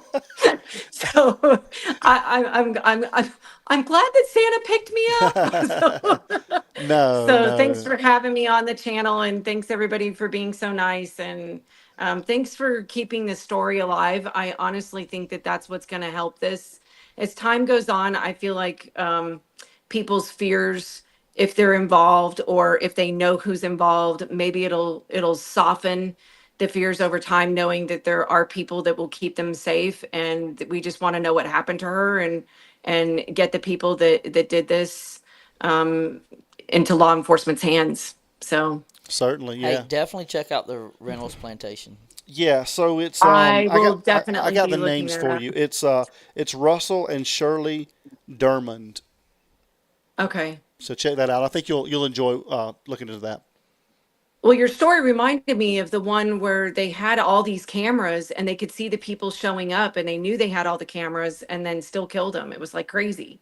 So I'm like, there's been some weird things, like you said, out there that, and then you wonder because it goes away from the media, like whatever happened to that story. So I'm just Exactly. glad that y'all are keeping this one alive. So Well, we're thanks so much, Patriot Pride fam and crew. So I appreciate it. Thanks hey, for having me tonight. it's always an honor for you to be here with us, and thank you so much. We appreciate you, and hopefully we will see you again soon. Okay.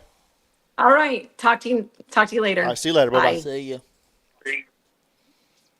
Another great call. Yep. Awesome.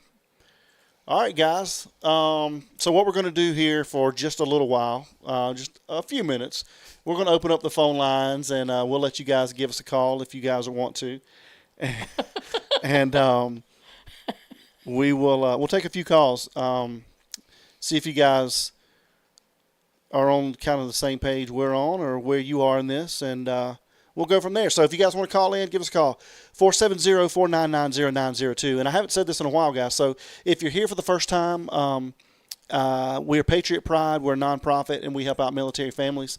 So if you haven't hit that subscribe button, please make sure you hit that subscribe button for us. And if you're rewatching this, please make sure you hit the subscribe button. And guys, we're almost there to 500 likes. So if you haven't hit the like button yet, please make sure you hit that like button, guys. Let's get to 500 likes tonight, guys. So thank you guys so much. Let me refresh the phone lines. Yeah, she is doing a game show. I think Jimmy Fallon's producing it. Yeah, which goes into another theory, and Mike, you can kind of talk about that because you came up with it. I said it before it was even announced. Yeah. I don't even want to go. I'm not even going down that. Well, it actually, you said it. We did a live on Sunday. We talked about it, and then like literally Monday or Tuesday they came out with that. We talked about it off air. We talked about it on air because Cosa Nostra was on here. Really? And she said that the David case was a sacrifice. And then you said, I think this may be a sacrifice. And then you said, you're gonna have people thinking. And then you said, we'll see if she gets some type of major new deal anytime in the near future. And literally, this was on Sunday night, and that came out like Monday or Tuesday. So, but that's we'll see. I mean, that's kind of out there, but you know how much she's getting paid for that? $24 million, right? What I heard. Yeah, $24 million. So a year. Nice little deal for her. But God bless her. God bless her. So anyway, if anybody has tried to call, give me let me know if the phone lines are working or if they're not, if you don't mind. And again, thank you guys so much for being here with us tonight. We appreciate that. It's always good to be with everybody. Let's see where we are here. Nice. So again, if you guys haven't hit the subscribe button, hit that for us, and please hit the like button. I'm not sure how many likes we're at, so can we get Mike to look at my comment, please? All right. Let's see. I don't know. Ram Jammer, put it in there again. I don't know. Oh, this is way back. Sorry, Ram Jammer. I don't know what the comment was. We're a little delayed here. 501. Thank you guys so much. We got it. So 501 likes, guys. Thank you so much. Is there anybody who wants to call in? We'll give you guys a couple more minutes if anybody wants to give us a call and talk about any of this. We got one coming in here. Let's see. Hello, this is Patriot Pride. I just called in making sure the phones was working. Well, I'm glad you did. Did you send me that information? Yes, I hope you got it. I went under your website, under Contact Us. Yeah. Let me see if I got it. Hold on a minute. Let me see if I got it. I want to make sure. I got so many emails, Patricia. Yeah, I know. I did not get it, Patricia. Well, you got my phone number. Text me and I'll text you back my address. Okay. Yeah, I can definitely do that. Okay. Yeah, I'll do that. I'll do that here before it's over with tonight. So we'll be finishing up. They're saying we'll be finishing up at 12. Thank you, Patricia. 7 or 12. All right. Y'all have a good night, boys. You too. Thank you. All right. Bye-bye. When one more caller starts, it's an hour. Well, if nobody wants to talk, we'll be out. So we're here for you guys. So if you guys want to talk, that's what we're here for. Please say Materhead. We forgot to get Miss Patricia to say Materhead. Oh, hey, call back and say Materhead. Anyway, Miss Long, what Miss Long wants, Miss Long gets. That's right. So call back so Mrs. Long can hear Materhead. It doesn't hit the same when me or you say it. So that's Materhead. The $500,000 is tax deductible, and you got to think who. Yeah. Good point. Wrong button, Mike. Hello, this is Patriot Pride. Laterhead. There you go. Thank you, Patricia. We love you. We love Mrs. Long and Mr. Long. Hope he gets a feeling better. Amen. Amen. Thank you, Patricia. All right, bye-bye. Bye-bye. Hello, this is Patriot Pride. Yes, Adam. This is Rolex from Texas. Hey, I'm glad you were I'm able to just get sitting here quivering. I saw you in StreamYard, but I couldn't hear you. So thank you for calling I in. know. If you look at my email, you'll understand why I am freaking out. Yeah, I this have is I saw it, so I want you to kind of explain this, and Mike's going to be Well, I kind of blown didn't want away. anybody to know. I mean, I'm scared. But if this sucker comes to my house, he's going to be met with something. No, and don't let's- let my name Rolex be deceiving. I'm not rich. No, we I am just freaking out. It came on my Facebook today. People you may know with that name. It just popped up, and I haven't been on Facebook in a while. really. And then it came up when I did that StreamYard, that name up there, you'll see my initial, and then that name to the side when I did StreamYard. Mhm. And I'm like, oh, my gosh. And it just automatically So comes I up. screenshot it. Yeah, Yes. that's certainly And very. I'm sorry, but I'm 64 and disabled, and it scared me. I understand. And I've emailed Mab, too, because I'm just freaked out. Well, how could that have happened? I don't know. Mab said he just answered you. I guess in an email. But here's the thing. Oh, I don't I really didn't want. see it yet. I don't really want to say any names tonight, and I'm glad you didn't. No, I don't either. But here's the thing. I am going to tell you this, and I'm just going to stick my head out on a limb. I honestly want to believe that I gotta sit over here and listen. that I've never looked this person up. I want to be very careful I have looked up things how I say with this. case, like Yeah. I've called you in about the pacemaker and things like that. Yes. But I've never talked about that person, and I am just freaked out. And my husband's here, and he's really sick. I'm so sorry. But I have something to meet them if they come through my door. Like I told you, my daughter went and bought me a Malinois, Okay. and I've got something else. But I'm just shaking, and I don't want to go wake him up. But when I pulled it up, I am scared. I understand. I don't think you have anything to worry about. I don't think you do. That is very, very weird, though. I can How tell you would that. that happen? Am I being hacked? I have no idea. I'm not even going to pretend to understand that. And I haven't even told Mike about it. So he says he's staying out of this one. Hey, you need help. Well, if you need help, I'll be there. But I don't. I have a husband. He has pancreatitis real bad all the Oh, time. I'm so sorry to hear And that. he's in bed. Oh, yeah. Bless him, God. It's not cancer, but it's calcifying, and he has a lot of issues. Yeah. And he's having a rough night. I don't want to go wake him up, but if I Yeah. have to, I will. But I just need to talk to him to see if that's normal for other people. I don't know. I don't think it's normal. But I don't think you have anything Well, I to worry promise you, I don't have anything to do with that person. Yeah. I think you're okay. I'm over here in Texas. So when you look back up, it continues to come up. And guys, I got to say this. I'm so sorry. Well, I in the had to chat. try it again. That freaked me out. I'm so sorry. Everybody, hold on a second, Rolex. Everybody in the chat. I get upset. I don't even know what's going on. So let's. Everybody in the chat, I'm sorry, but I can't. There's something I can't talk about right now with this. This is kind of an inside thing with me and Rolex that she's got something going on, Yeah. and I don't want to put a name out there right now. So maybe in the future we will. But yeah, what I would recommend is I screenshot it, so I'm not lying to you. Oh, I saw it. Yeah, no, I saw your email. So And why? I mean, that's the first time I've ever even tried to use StreamYard. yeah, it's a little weird, and I had to fill that out. My name there, but I didn't put nothing like that. I don't say that man's name. yeah. I don't know. It's a little weird, but I think that Google's giving us an issue. So let me jump off the line here and see if that fixes this buffering. Okay, well, I didn't mean to freak anybody out, but I did have a comment. I want you to look at that picture, was why I was trying to call you. I noticed it once you see it, you can't unsee it at the very beginning of the show, the man in the mask. Okay. If you go look, you can tell that is on top of another something. It is really weird. The nose and stuff is sideways, and once you see it, you can't unsee it. Okay. That is a very distorted picture. I'll go But check it out. anyway, I don't know. I want to figure this other out, but please, thank you. All right. Have a good night. All right, thank you. Bye-bye. All right, guys. Might be too many windows open. Could be. I got a lot of them.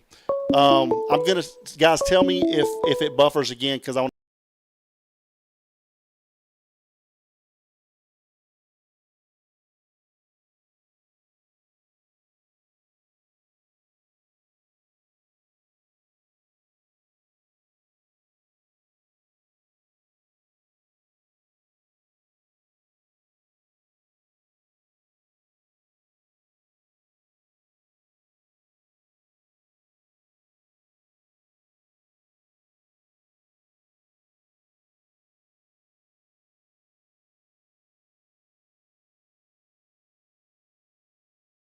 to take this call. Actually, call back 458. Call back. I was hesitant to go to the calls because I was hoping that wasn't making it bad. But 458, I missed you a couple of calls. Call back real quick. So they say it's better now. Sorry, you guys. I don't know what's going on. You can go out and come back in. YouTube out and gave us a lag. If you guys knew what we were talking about, you would be freaked out too. It was very weird. I haven't even told Mike about it. Pull it up, like I can't do it. not on here, but just for me to see. I'll pull it up afterwards for you to see. Oh my Yeah. god.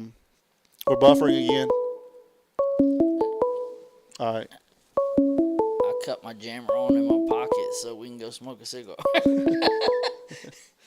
Hello, this is Patriot Pride.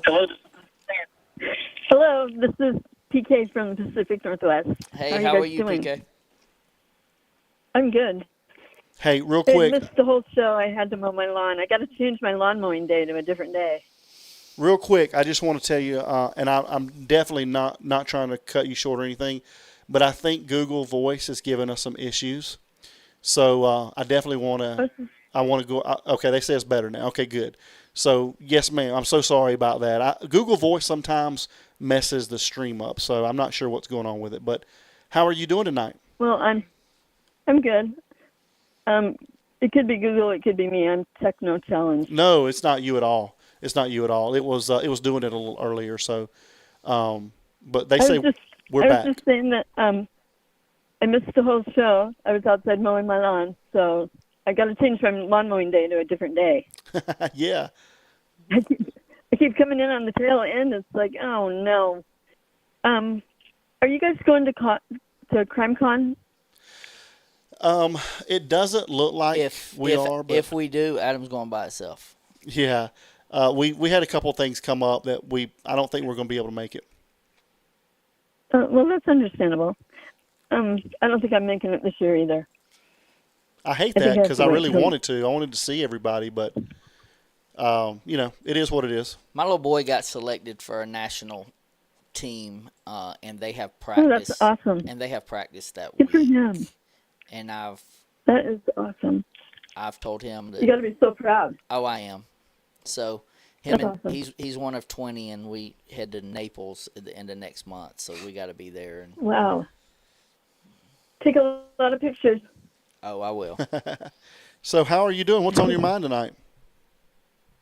I just wanted to call in and say that I'm on the replay crew.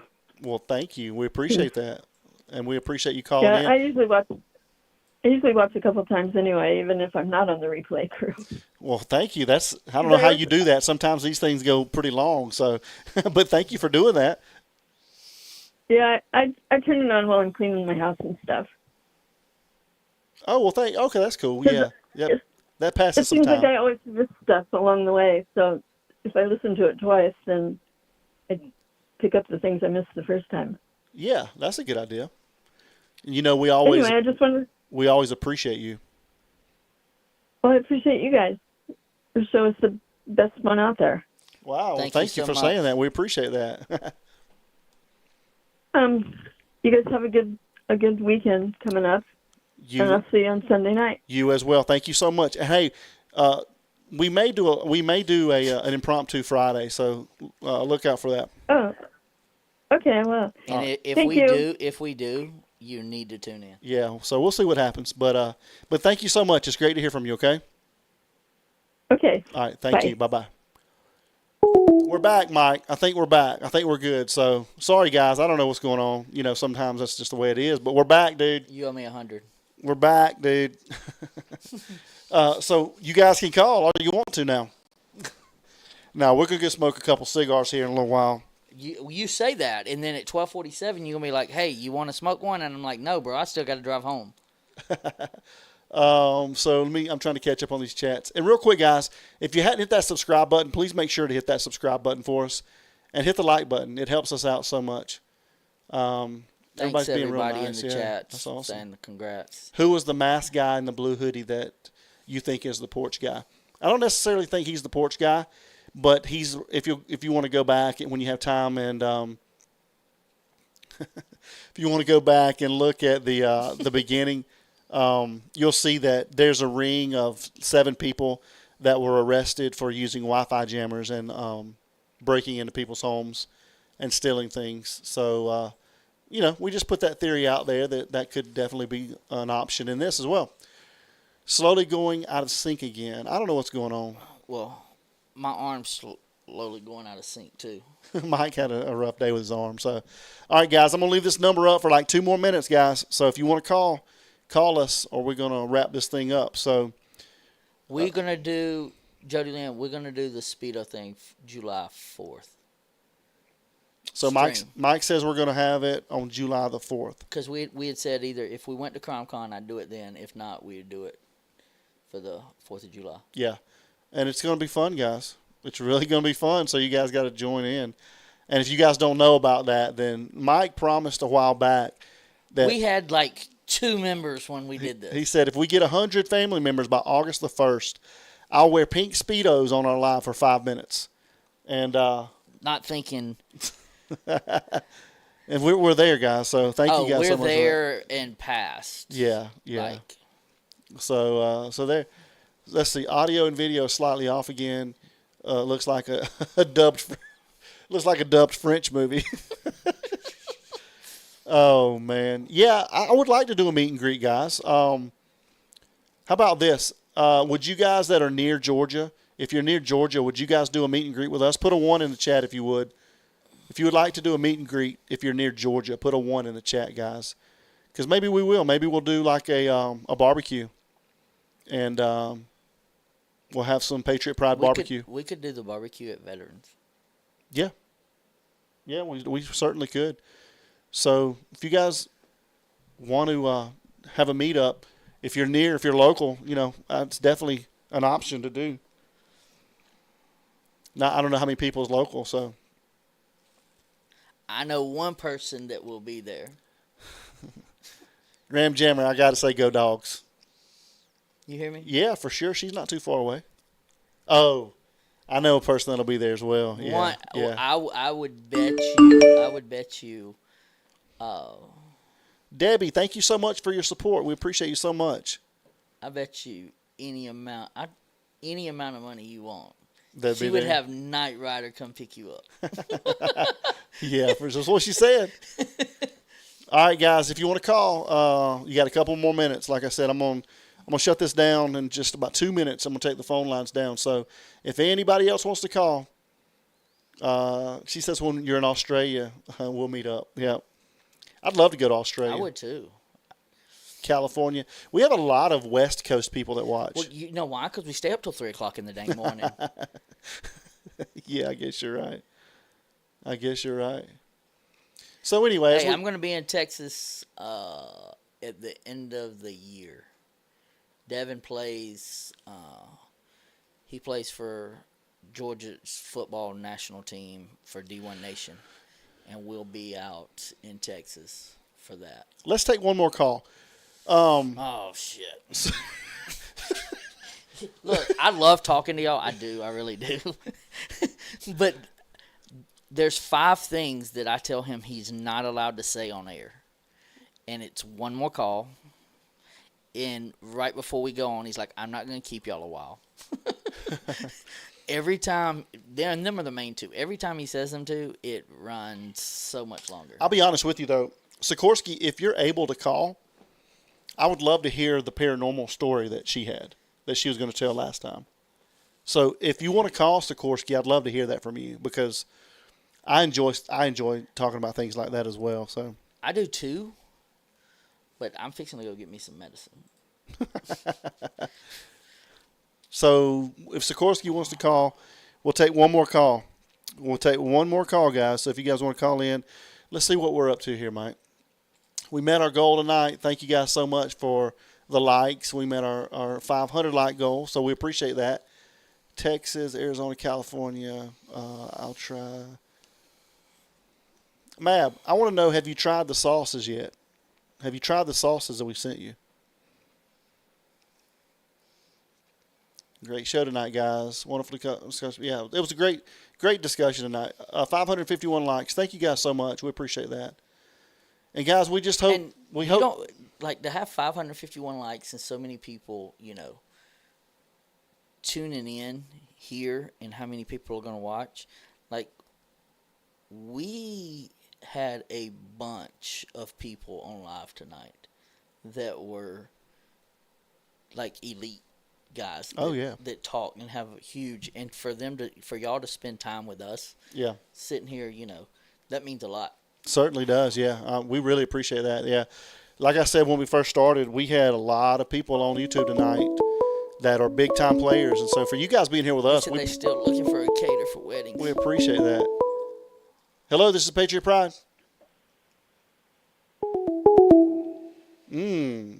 That was it. That was the one? All right.